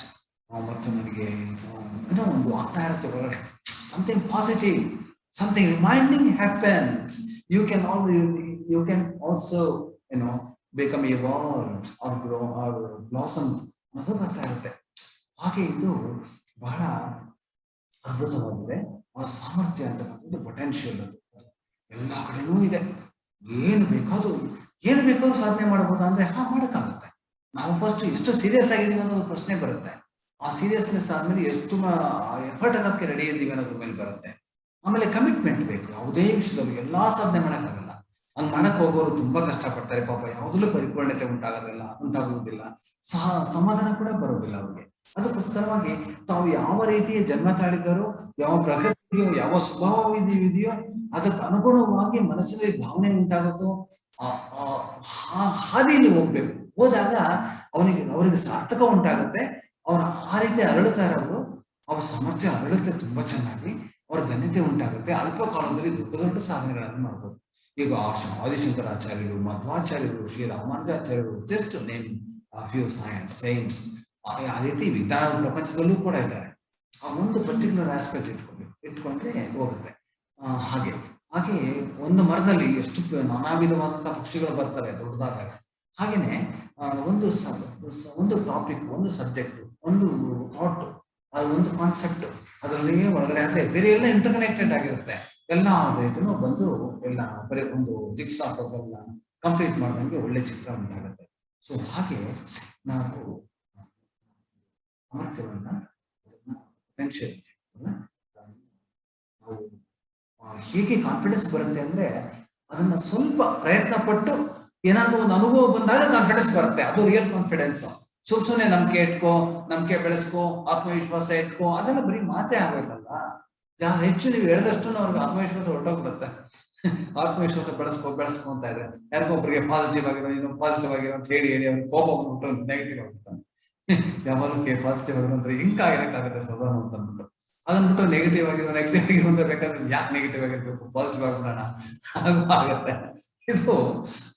ಇದು ಹೇಳಿ ಆಗುವಂತ ವಿಷಯಗಳಲ್ಲ. ಇದು ಒಳಗಡೆ ಏನು ಕ್ಲಿಕ್ ಆಗ್ಬೇಕು. ಅದು ಹೆಂಗೋ ಆಗತ್ತೆ. ಬಟ್ ನಮ್ಮಲ್ಲಿ ಏನಂದ್ರೆ again getting back to ecosystem ಅಂತ ಹೇಳಿದ್ರೆ ಅದು ಎಕ್ಸಾಕ್ಟ್ ಲೋಕಲ್ ಸಿಸ್ಟಮ್ ಅಷ್ಟೇ. ಕಾಸ್ಮಿಕ್ ಸಿಸ್ಟಮ್ ಎಲ್ಲ ಅರೇಂಜ್ ಮಾಡಿದೆಪ್ಪ ನಿಮ್ಗೆ. ನಮ್ಗೆ ಯಾವ ವಿಷಯದಲ್ಲೂ ನಮ್ಗೆ ಕಷ್ಟ ಬರಲ್ಲ. ಅಷ್ಟು ಚೆನ್ನಾಗಿ ಅರೇಂಜ್ ಮಾಡಿದೆ. ಆ ನಿಯಮಗಳನ್ನು ತಿಳ್ಕೊಂಡು, ಆ ಶಿಸ್ತನ್ನ ತಿಳ್ಕೊಂಡು, ಆ ಒಂದು ಸಾಮರ್ಥ್ಯವನ್ನು, ವಿಶ್ವ ಸಾಮರ್ಥ್ಯವನ್ನು ತಿಳ್ಕೊಂಡು ಆ ಲೈನಲ್ಲಿ ನಾವು ಹೋದ್ರೆ ಎಲ್ಲ ತಾನೇ ಓಪನ್ ಅಪ್ ಆಗ್ತಾ ಹೋಗುತ್ತೆ. ಆದ್ರೆ ನಮ್ಮ ಎಕ್ಸ್ಪೆಕ್ಟೇಷನ್ಸ್ ಮ್ಯಾಚ್ ಆಗಲ್ಲ. ಯಾಕಂದ್ರೆ ನಮ್ಮ ಮೈಂಡ್ ಅಲ್ಲಿ ಲಿಮಿಟೇಷನ್ ಇದೆಯಲ್ಲ. ನಮ್ಗೆ ನಾವು ಅನ್ಕೊಂಡಿದ್ ಮಾತ್ರ ಸಿಗ್ಬೇಕು, ಅದು ಸಿಗ್ಲಿಲ್ಲ ಅಂದ್ರೆ ಏನೂ ಸಿಕ್ಕಿಲ್ಲ ಅಂತ. ನಾವು ಅನ್ಕೊಂಡಿದ್ದಕ್ಕಿಂತ ಹೆಚ್ಚು ಸಿಕ್ಕಿರುತ್ತೆ, ನಾನಾ ವಿಷಯಗಳು ಸಿಕ್ಕಿರುತ್ತೆ. ಅದೆಲ್ಲ ಬಿಟ್ಟು ಇದು ಸಿಗ್ಲಿಲ್ವಲ್ಲ ಅಂತ ಬೇಜಾರಾಗ್ಬಿಟ್ಟಿರ್ತೀವಿ. ಆಶ್ಚರ್ಯ ನೋಡಿ. ಅದಕ್ಕೋಸ್ಕರವಾಗಿ ಒಂದು ಬಾಗಿಲು ಮುಚ್ಚಿದ್ರೆ 12 ಬಾಗಿಲು ತೆಗಿಬಹುದು. ಒಂದು ಅವಕಾಶ ಮುಚ್ಚಿದಾಗ ಎಷ್ಟೋ ಬೇರೆ ಹೊಸ ಅವಕಾಶಗಳೆಲ್ಲ ಓಪನ್ ಆಗ್ತವೆ. ಹಾಗೆ ಇದು ಬಹಳ ಹೇಗೆ ನಾವು ತಗೊಳ್ತೀವಿ, ಹೇಗೆ ನಾವು ಆಪರೇಟ್ ಮಾಡ್ತೀವಿ, ನಮ್ಮ ಒಂದು ಕಾನ್ಶಿಯಸ್ನೆಸ್ ನಾವು ಸತ್ಯವನ್ನ ಹೇಗೆ ತಿಳ್ಕೊಳ್ತೀವಿ ನಮ್ಮಲ್ಲಿ, ಅದ್ರ ಮೇಲೆ ಡಿಪೆಂಡ್ ಆಗುತ್ತೆ. ನನಗೆ ಏನಾದ್ರು ಪ್ರಾಬ್ಲಮ್ಸ್ ಕಂಡ್ರೆ ನಾನು ಫಸ್ಟ್ ಪ್ರಗತಿಯಲ್ಲಿ ಏನಿದೆ ಅಂತ ನಾನು ಆಳವಾಗಿ ಕೊಟ್ಟೋಗ್ಬಿಡ್ತಾ ಇದ್ದೆ. ಯಾವಾಗಲೂ ಅಲ್ಲಿ ಏನ್ ಹೇಳುತ್ತೆ ಅಂತ, ಆ ನಿಯಮಗಳು ಹೇಗಿದೆ ಅಲ್ಲಿ ಬಂದು ಮತ್ತೆ ಇಲ್ಲಿ ವಾಪಸ್ ಬರ್ತಾ ಇದ್ದೆ. ಅಲ್ಲಿಂದ ಮ್ಯಾಕ್ರೋಕಾಸ್ಮಿಕ್ಸ್ ಸ್ಕೇಲ್ ಅಲ್ಲಿ ಏನಿದೆ, ಮೈಕ್ರೋಸ್ಕೋಪಿಕ್ ಯೂನಿವರ್ಸಲ್ ಏನಿದೆ ನಮ್ಮಲ್ಲಿ, ಆಮೇಲೆ ಅದಕ್ಕೆ ಸೊಲ್ಯೂಷನ್ ಸಿಕ್ಬಿಡುತ್ತೆ. ಸೊ ಹಾಗೆ ಬಟ್ ಬಹಳ ಇನ್ಫಿನಿಟ್ ಆಪರ್ಚುನಿಟೀಸ್ ಇದೆ, ಇನ್ಫಿನಿಟ್ ಪಾಸಿಬಿಲಿಟೀಸ್ ಇದೆ ಈ ವಿಶ್ವದಲ್ಲಿ. ಈಗ ನಾವು ವಿಜ್ಞಾನದಲ್ಲಿ ಏನೇನು ಇದೆಲ್ಲ ಕಂಡುಹಿಡಿದಿದ್ದೇವಲ್ಲ, ಎಲ್ಲ ಇದು ಗ್ಯಾಜೆಟ್ಸ್ ಟೆಕ್ನಾಲಜಿಯಿಂದ ಇನ್ನು ಇಷ್ಟೇ ಮುಗ್ದಿಲ್ಲ, ತುಂಬಾ ಕಂಡುಹಿಡಿಯೋದು ಬೇಕಾದಷ್ಟಿದೆ. ಆದ್ರೆ ಮಾನವನ ಕಲ್ಯಾಣ ಉಂಟಾಗ್ತಕ್ಕಂಥದ್ದು ಟೆಕ್ನಾಲಜಿ ಬರ್ಬೇಕು ನಮ್ಗೆ. ಮಾನವನ ಡಿಸ್ಟ್ರಾಯ್ ಮಾಡುವಂತ ಟೆಕ್ನಾಲಜಿ ಬರಬಾರ್ದು. ಅದು ಮೆಂಟಲ್ ಫ್ರೇಮ್, ಅದು ರಾಂಗ್ ಡೈರೆಕ್ಷನ್ ಹೋಗ್ತಾ ಇರುತ್ತೆ ಆ ಟೆಕ್ನಾಲಜಿ. ಅದು ಡ್ಯಾಮೇಜ್ ಮಾಡುತ್ತೆ ಪ್ಲಾನೆಟ್ಗೆ. ಕುಲವನ್ನೇ ನಾಶ ಮಾಡೋ ಚಾನ್ಸಸ್ ಇರುತ್ತೆ. ಹಿಂದೆ ಎಲ್ಲ ಸಿವಿಲೈಸೇಷನ್ಸ್ ಎಲ್ಲ ಅದನ್ನ ಆಗ್ಬಿಟ್ಟಿದೆ, ಹೊಸದಾಗಿ ಏನಾಗ್ತಿಲ್ಲ. ಬಟ್ ಅದಕ್ಕೆ ಹೃದಯವನ್ನ ಜೋಡಿಸ್ಕೊಂಡು, ಆ ಭಾವನೆಯನ್ನ ಜೋಡಿಸ್ಕೊಂಡು ಆ ಪ್ರೋಗ್ರೆಸ್ ಆದ್ರೆ ಚೆನ್ನಾಗಿರುತ್ತೆ. ಹಾಗೆ ಆದ್ರೆ ನಾವು ಬರೀ ನಮ್ಮ ಹೃದಯವನ್ನು ಮರೆತು, ಆತ್ಮವನ್ನು ಮರೆತು, ನಮ್ಮ ಒಂದು ಒರಿಜಿನಲ್ ಒಂದು ಇದಿದೆಯಲ್ಲ, ನಮ್ಮ ಒಂದು ಫಾರ್ಮೇಶನ್, ನಮ್ಮ ಸ್ಥಾನ ಮಾನ ಅದೆಲ್ಲ ಬಿಟ್ಟು ನಾವು ಮುಂದೆ ಹೋದಾಗ ಬ್ರೈನ್ ಅನ್ನ ನಂಬ್ಕೊಂಡು, ಬರೀ ಬುದ್ಧಿಯನ್ನು ನಂಬ್ಕೊಂಡು ಆಗ ಯೂನಿಟ್ ಡೈರೆಕ್ಷನ್ ಹೋಗ್ಬಿಟ್ಟು ತುಂಬಾ ಮಿಸ್ಟೇಕ್ಸ್ ಆಗ್ಬಿಟ್ಟು ನಾವು ನಷ್ಟಭ್ರಷ್ಟ ಆಗಿದೆ. ಅದಕ್ಕೋಸ್ಕರವಾಗಿ ಆದ್ರೆ ಅದಕ್ಕೆ ನೋಡಿ, ಯಾರನ್ನು ಈಗ ಟ್ರಸ್ಟ್ ಮಾಡ್ಬೇಕಾದ್ರೆ ಯಾರನ್ನಾದ್ರೂ ಹೃದಯ ಕೇಳಬೇಕು, ಅವನ ನಂಬೋದಾ ಇವ್ರನ್ನ ನಂಬೋದಾ. ಬುದ್ಧಿಯನ್ನು ಕೇಳಿದ್ರೆ ಡೌಟ್ ಕೊಡುತ್ತೆ, ಹೌದಾ? ಅದಕ್ಕೋಸ್ಕರವಾಗಿ ಯಾರು ಸುಳ್ಳು ಹೇಳಿದ್ರೆ ಎದೆ ಮೇಲೆ ಕೈ ಇಟ್ಕೊಂಡು ನೀನು ಹೇಳಪ್ಪ ಸುಳ್ಳು ಅಂದ್ರೆ ಅವ್ರು ಹೇಳೋಣ, ಸತ್ಯ ಹೇಳ್ಬಿಡ್ತಾರೆ. ಸೊ ಹಾಗೆ ಇಲ್ಲಿ ಏನೋ ರಹಸ್ಯ ಇದೆ. central point, centralization of our energies, centralization of our thoughts, feelings ಜೊತೆ ಸೇರಿಸ್ಕೊಂಡು ಹೋಗ್ಬೇಕು. ಬರೀ ಥಾಟ್ ಅದೇ ಮೆಟಲಿಸ್ಟಿಕ್ ಆಗ್ಬಿಡುತ್ತೆ. ಈ ಫೀಲಿಂಗ್ಸ್ ಜೊತೆಗೆ ಬಂದಾಗ ಅದು ಅಪೂರ್ವವಂತ ಒಂದು ಜೀವನ ಉಂಟಾಗುತ್ತೆ. ಬರೀ ಭಾವನೆನೇ ಆದಾಗ ಹೊಸ ಡೈಮೆನ್ಷನ್ ಕರ್ಕೊಂಡು ಹೋಗುತ್ತೆ. ಅದು ಬೇರೆ ಭಾವನೆ ಏನು ಕೆಟ್ಟದ್ದಲ್ಲ, ಇಲ್ಲ ಏನೋ ಭಾವನೆ ಇದೆ, ತುಂಬಾ ಅಳ್ತಾನೆ, ತುಂಬಾ ವೀಕ್ ಆಗಿದ್ದಾನೆ ಅಂತ ಅನ್ಕೋಬಾರ್ದು ನೀವು. ಭಾವನೆ ಇರೋರಿಗೆ ದೊಡ್ಡ ಪ್ರಪಂಚ ಇದೆ. ಅವರಿಗೆ ಭಾವನೆ ಇರೋರಿಗೆ ಎಂಪಥಿ ಉಂಟಾಗುತ್ತೆ, ಕಂಪ್ಯಾಷನ್ ಉಂಟಾಗುತ್ತೆ, ಅನುಕಂಪ ಉಂಟಾಗುತ್ತೆ. ಭಾವನೆಯಿಂದ ತುಂಬಾ ಚೆನ್ನಾಗಿ ಅರ್ಥ ಮಾಡ್ಕೊಳ್ತಾರೆ ದೂರದಲ್ಲಿಂದಾನೇ ಒಬ್ಬರನ್ನ. ಅವ್ರು ಏನ್ ಭಾವಿಸ್ತಾ ಇದ್ದಾರೆ ಅಂತ ಲ್ಯಾಂಗ್ವೇಜ್ ಆಫ್ ಅವರ್ ಇಮೋಷನ್ ಆಗ್ಬಿಡುತ್ತೆ. ಅದು vibration of our life force. ಅದು ಬಹಳ ಅದ್ಭುತ ಅದು. ಸೊ ಹಾಗೆ ಆಗ ಮರದಲ್ಲಿ ಮರಕ್ಕೂ ಕೂಡ ಮಾತಾಡ್ಬೋದು. ನಾವು ಮಾತಾಡೋದು ಅಂದ್ರೆ ಲಿಂಗ್ವಿಸ್ಟಿಕ್ ಆಗಲ್ಲ, ಆ ಭಾವನೆಯಿಂದ ಮಾತಾಡ್ಬೋದು, ಪ್ರಾಣಿಗಳ ಹತ್ರ ಮಾತಾಡ್ಬೋದು. ಅದು ಮಾತಾಡೋದು ಅಂದ್ರೆ ಕಮ್ಯುನಿಕೇಶನ್ ಮಾಡ್ಬೋದು ಅಂತ, ಸಂಪರ್ಕ ಉಂಟಾಗುತ್ತೆ. ಆಗ ಟೆಲಿಪತಿಕ್ ಎಬಿಲಿಟಿ ಬರುತ್ತೆ. ಇವರು ವಾಲ್ಮೀಕಿ ಮಹರ್ಷಿಗಳು ಹಾಗೆ ಕೂತ್ಕೊಂಡು ಸುಮ್ಮನೆ ಕಣ್ಣ ತೆಗೆದ್ಬಿಟ್ಟು ಗೊತ್ತಾಯ್ತು ಸೀತಾ, ನೀನ್ ಹೇಗ್ ಬಂದೆ, ಯಾರು ಹೇಗ್ ನಿನಗೆ ಅಲ್ಲಿಂದ ದೂರ ತಳ್ಳಿದ್ದಾರೆ, ಎಲ್ಲ ಸ್ಟೋರಿ ಹೇಳ್ತಾರೆ. ನೋಡಿದ ತಕ್ಷಣ ಹೇಳ್ತಾರೆ. ಹೇಗೆ ಅಂದ್ರೆ ಅದು ಇನ್ಫಾರ್ಮೇಶನ್ ಪ್ರಪಂಚದಲ್ಲಿ ಎಲ್ಲಾ ಕಡೆ ಇನ್ಫಾರ್ಮೇಶನ್ ಇದೆ. ಅದಕ್ಕೋಸ್ಕರ ನೋಡಿ ಈಸಿಯಾಗಿ ನೀವು ಮೊಬೈಲ್ ಫೋನ್ ಅಲ್ಲಿ ಆಕ್ಸೆಸ್ ಮಾಡ್ತೀರಾ. ಇನ್ಫಾರ್ಮೇಶನ್ ಇದೆ, ಐಕ್ಲೋಡ್ ಅಂತ ಹೇಳ್ತೀವಿ ನಾವು. ಅಲ್ಲಷ್ಟು ಅಪ್ಲೋಡ್ ಮಾಡುವಂತ. ಅಪ್ಲೋಡ್ ಅಂದ್ರೆ ಮೇಲ್ಗಡೆ ಅಲ್ಲ ಸ್ಕೈನಲ್ಲಿ ಇದೆ ಅಂತ, ಆಕಾಶದಲ್ಲಿ ಇದೆ, ಸ್ಪೇಸ್ ಅಲ್ಲಿ ಇದೆ ಅಂತ. ಹಾಗೆ ಎಲ್ಲಾನು ಇದೆ. ಏನ್ ಬೇಕೋ ಅದನ್ನ ಅಬ್ಸರ್ವ್ ಮಾಡ್ಬೇಕು. ಅದನ್ನ ನಾವು ಅದಕ್ಕೆ ಧ್ಯಾನ ಮಾಡ್ತಾ ಇದ್ರು. ವಾಪಸ್ ಬರ್ತಾ ನಾವು ಶುರುವಿನಲ್ಲಿ ಹೇಳಿದ್ನಲ್ಲ, ಪ್ರಾರಂಭದಲ್ಲಿ ಧ್ಯಾನ ಮಾಡ್ತಾ ಇದ್ರು, ತಪಸ್ ಮಾಡ್ತಾ ಇದ್ರು ಋಷಿಗಳು ಅಂತ. ಏನ್ ಮಾಡ್ತಿದ್ರು ಅಂದ್ರೆ ಅದೇ ಒಳಗಡೆ ಹೋಗ್ಬಿಟ್ಟು ತನ್ನ ಸಾಮರ್ಥ್ಯ ಏನಿದೆ, ನನಗೆ ಯಾರು, ನಾನು ಯಾವ ವಿಷಯಕ್ಕೋಸ್ಕರವಾಗಿ ನಾನು ಭೂಮಿಯಲ್ಲಿ ಯಾರಿಗೂ ಅವತರಿಸಿ ಗೊತ್ತಿರ್ಬೋದು, ನನ್ನ ಕೊಡುಗೆ ಇದೆಯಾ, ನಾನು ಅರ್ಥವಿಲ್ಲದೆ ಏನು ಜರಗಕ್ಕೆ ಸಾಧ್ಯ ಇಲ್ಲ, ಯಾವುದೋ ಒಂದು ಕಾರಣ ಇದೆ, ಆ ಕಾರಣ ಏನು ಅಂತ ಹುಡುಕಿದಾಗ ನೀವು ನಿಮ್ಮ ಬಗ್ಗೆ ಬೇರೆಯವ್ರು ಕೇಳೋಕ್ಕಿಂತ ನಿಮ್ಮ ಬಗ್ಗೆ ನೀವು ಕೇಳ್ಕೊಂಡಾಗ ಉತ್ತರ ತುಂಬಾ ಚೆನ್ನಾಗಿ ಸಿಗುತ್ತೆ. ಅಥವಾ ಅವ್ರ ಪ್ರಾರಂಭದಲ್ಲಿ ತಂದೆ ತಾಯಿಗಳು, ಗುರುಗಳು ಎಲ್ಲ ಇದೆ, ಅವ್ರಿಗೆಲ್ಲ ಬೇರೆ ಇನ್ಪುಟ್ ಎಲ್ಲ ಬೇಕು ನಮ್ಗೆ. ಆಮೇಲೆ ಇಂಡಿವಿಜುವಲೇ ಜರ್ನಿ ಬರೋದು ಮನೆಗೆ. ಹಾಗೆ ಬರ್ಬೇಕಾದ್ರೆ ಅನಾಥರಾಗಿರಲ್ಲ, ನಾವು ಯಾವುದೋ ನಿರಾಶ್ರಿತರಾಗಿರಲ್ಲ, ನಾನು ಒಬ್ಬನೇ ಇದೀನಲ್ಲ, ಯಾರು ಇಲ್ವಲ್ಲ ಆಗಲ್ಲ ಅನ್ಕೊಳ್ಳೋಂಗಿಲ್ಲ. ಒಬ್ಬನೇ ಅನ್ನೋದು ಸುಮ್ಮನೆ ಒಂದು ತುಂಬಾ ಬೇಜಾರಾಗಿರುವಾಗ ಹೇಳೋದಷ್ಟೇ. ನಮ್ಮ ಶರೀರದಲ್ಲೇ ಪಂಚಭೂತಗಳಿವೆಯಲ್ಲ, to start where for elemental forces constant continually acting upon us ಇಲ್ಲೇ ಇವೆ. ಅವು ಎಲ್ಲೋ, ಅದಕ್ಕೆ ನಾನು ಒಂದು ಸ್ಪೀಚ್ ಅಲ್ಲಿ ಹೇಳಿದ್ದನ್ನ ರೆಕಾರ್ಡ್ ಮಾಡಿ ಇದರಲ್ಲಿ ಮೆಟಲ್ಸ್ ಅಂತ ಹಾಡ್ಬೇಕಲ್ಲ ಹಾಕಿದ್ದಾರೆ. ನೀನು ಎಲ್ಲೆಲ್ಲಿ ನಡೆಯುತ್ತೀಯೋ ಅಲ್ಲಲ್ಲಿ ವಿಶ್ವವೇ ನಿಮ್ಮೊಂದಿಗೆ ನಡೆಯುವುದು ಅಂತ ಇಂಗ್ಲಿಷ್ ಚೆನ್ನಾಗಿ ಹೇಳಿದೆ. Wherever you walk, the universe walks with you, and that it will work better for you when you become consciously aware of it. ಅದೊಂದು ದೊಡ್ಡ ರಹಸ್ಯ. ಈಗ ಸುಮ್ಮನೆ ಹಲೋ ಅಂತ ಹೇಳೋದ್ರಿಗೆ ನಮಸ್ಕಾರ ಅನ್ನೋದು, ಅವ್ರಿಗೆ ಜೆನ್ಯೂನ್ ಆಗಿ ಅಂದ್ರೆ ಸ್ವಲ್ಪ ಡೀಪ್ ಆಗಿ ಆ ಥಾಟ್ ಅನ್ನ ಡೀಪನ್ ಮಾಡಿ ಈ ಫೀಲಿಂಗ್ಸ್ ಜೊತೆ ಸೇರಿಸ್ಬಿಟ್ಟು, ನೀವು ಹೇಗಿದ್ದೀರಾ, ನೀವು ಚೆನ್ನಾಗಿದ್ದೀರಾ ಅಂದ್ರೆ ಬರೀ ಉತ್ತರ ಎಕ್ಸ್ಪೆಕ್ಟ್ ಮಾಡೋದಷ್ಟೇ ಅಲ್ಲ, ನಾನೇನಾದ್ರೂ ಮಾಡ್ಲಾ, ನಿಮ್ಗೆ ಸಹಾಯ ಮಾಡ್ಲಾ, ಫೋರ್ತ್ ಕಮಿಂಗ್ ಆಟಿಟ್ಯೂಡ್, ನಾನು ಇದೀನಿ ನಿಮ್ಗೆ ಅನ್ನೋ ಭರವಸೆಯ ಧ್ವನಿ ಅದು. ಆ ಒಂದು ಕಂಪನ ವೈಬ್ರೇಷನ್ ಅದು ಕೇಳ್ತಿದ್ದಂಗೆ ಅವ್ರಿಗೆ ಇವ್ನು ಹೇಳೋದ್ ನೋಡಿದ್ರೆ ನನ್ ಉತ್ತರ ಆಗುತ್ತೆ, ನಾನು ಆರೋಗ್ಯ ಚೆನ್ನಾಗಿ ಹೋಗ್ಬೇಕು. ನೋಡಿದ ತಕ್ಷಣನೇ ಆ ಧ್ವನಿ ಕೇಳಿದ ತಕ್ಷಣನೇ ನನ್ನ ಆರೋಗ್ಯ ತುಂಬಾ ಒಳ್ಳೇದಾಗುತ್ತೆ. ಹಾಗೆ ಶಾಂತಿ ಬಂತು, ನನಗೆ ಶಕ್ತಿ ಬಂದಂಗೆ ಆಯ್ತು, ನನಗೆ ರೀಚಾರ್ಜ್ ಆದೆ ನಾನು. ಅಷ್ಟೇ ಸಾಕು. ನನಗೆ ಎಷ್ಟೋ ಜನ ಫೋನ್ ಮಾಡ್ತಾರೆ, ಏನ್ ವಿಷಯ ಅಂತ ಕೇಳಿದ್ರೆ, ನಿಮ್ ಧ್ವನಿ ಕೇಳಕ್ಕೋಸ್ಕರ ಫೋನ್ ಮಾಡಿದೆ ಅಂತಾರೆ. ಅಯ್ಯೋ ದೇವ್ರ, ನಾನು ಧ್ವನಿ ಸಿಂಗರ್ ಅಂತ ಕೇಳ್ತೇನೆ. ಇಲ್ಲ ನಮ್ಗೆ ಅದು ಏನೋ ಒಳ್ಳೇದಾಗುತ್ತೆ. ಹಾಗೆ ಅದು ಆ ಧ್ವನಿ ಒಳಗಡೆಯಿಂದ ಬಂದಾಗ, ಹೃದಯದ ಧ್ವನಿ, ಆತ್ಮದ ಧ್ವನಿ, ಭಾವನೆಯ ಧ್ವನಿ, ಆ ಧ್ವನಿ ತುಂಬಾ ಆಲ್ ಎಂಬ್ರೇಸಿಂಗ್, ಪ್ಯಾಷನೇಟ್, ಅದು welcoming, tremendous bio conscious magnetic field ಅನ್ನ ಓಪನ್ ಅಪ್ ಮಾಡ್ಬಿಡುತ್ತೆ. ಅಲ್ಲಿ ಮಾಡ್ಬಿಟ್ಟು ಅದರ ಒಂದು ಇದೇ ಬೇರೆ ಸೆಲೆಬ್ರೇಟರಿ ಫೀಲಿಂಗ್ ಅದು ಇರ್ಲಿ. ಈಗ ವಾಪಸ್ ಬರ್ತಾ ನಾವು ಈ ಆರೋಗ್ಯ ಕೆಟ್ಟಾಗ್ಲೂ ಅಷ್ಟೇನೆ, ನಾವು ಕೊನೆಗೆ ಏನ್ ಮಾಡ್ತಾರೆ ಪಾಪ ವೈದ್ಯರೆಲ್ಲ ಮಾಡೋಷ್ಟೆಲ್ಲ ಮಾಡ್ತಾರೆ. ಕೊನೆಗೆ ಎಲ್ಲರೂ ಹಿತೈಷಿಗಳೆಲ್ಲ ತುಂಬಾ ಒಳ್ಳೇದನ್ನ ಹೇಳ್ತಾರೆ, ಪಾಪ ಅವರು ಸಪೋರ್ಟ್ ಮಾಡ್ತಾರೆ. ಕೊನೆಗೆ ಇಲ್ಲ, ನಿಮ್ಗೆ ಸಾಮರ್ಥ್ಯ ಇದೆ, ನೀವು ವಾಸಿ ಮಾಡ್ಕೊಳ್ಬಹುದು, ನೀವು ಹೀಲ್ ಆಗ್ಬೋದು, ನೀವು ಮತ್ತೆ ಪುನಃ ಎದ್ದು ವಾಪಸ್ಸು ನೀವು ಜೀವನಕ್ಕೆ ಬರ್ತೀರಾ, ನೀವು ಖಂಡಿತ ನಿಮ್ಗೆ ಸಾಧ್ಯ ಆಗುತ್ತೆ ಅಂದಾಗ, ಹೌದಾ ಒಳಗಡೆ ವರ್ಕ್ ಮಾಡ್ತಾರೆ. ವರ್ಕ್ ಮಾಡಿ ಸ್ವಲ್ಪ ನಾಳೆಯಿಂದ ಪುನಃ ನೆಕ್ಸ್ಟ್ ಡೇ ಇಂದ ಚೇಂಜಸ್ ಆಗಿ ಅವರು ವಾಪಸ್ ಬರ್ತಾರೆ. ಇದು ಸಾಧ್ಯ ಇದೆ ಎಲ್ಲರೂ. ಅಂದ್ರೆ ಪ್ರಕೃತಿಯಲ್ಲಿ ಏನಾಗಿದೆ ಅಂದ್ರೆ, ಅಲ್ಲಿ ಸರ್ವೇ ಜನ ಸುಖಿನೋ ಭವಂತು ಅಂತ ಹೇಳಿದ್ರಲ್ಲ, ಅವೆಲ್ಲ ತಪಸ್ ಮಾಡಿರೋರು ಹೇಳಿರೋ ಮಾತಾಡಲ್ಲ. ಬರೀ ವಾಣಿಜ್ಯ ವ್ಯವಹಾರದಲ್ಲಿ ಹೇಳಿರೋ ಮಾತಲ್ಲ ಅದು. ಆಮೇಲೆ ಪ್ರಕೃತಿಯಲ್ಲಿ ಪ್ರತಿ ಕ್ಷಣಕ್ಕೂ ಅವಿರತವಾಗಿ ಇವನು ಚೆನ್ನಾಗಿರ್ಲಿ, ಆ ಪ್ರಾಣಿ ಚೆನ್ನಾಗಿರ್ಲಿ, ಈ ಸಸ್ಯ ಚೆನ್ನಾಗಿರ್ಲಿ, ಸತ್ಯವಾಗ್ಲೂ ಅದು ಆಶೀರ್ವಾದದ ಕಿರಣಗಳನ್ನ ಹರಡುತ್ತಾನೇ ಇರುತ್ತೆ ಒಂದೇ ಸಮ.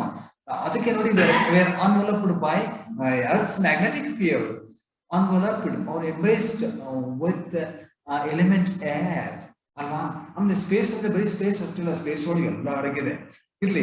ಹಾಗೆ ನಮ್ಮನ್ನ ನಮ್ಮ ಜೊತೆ ಹೋದ್ರೆ ಒಂಟಿ ಅಲ್ಲ, ನಾವು ಎಲ್ಲ ಬರ್ತಾನೇ ಇದೆ. ಹಾಗೆ ಇದು ರಿಯಲೈಸೇಷನ್ ಮಾಡ್ಕೋತಾ ಹೋಗ್ತಾ ಇದ್ರೆ ನಿಮಗೆ ಪರಿಪೂರ್ಣತೆ ಉಂಟಾಗ್ಬಿಟ್ಟು ನಾನು ಅದರ ಒಂದು ಇದೇ ಲೋಕನೇ ಬೇರೆ.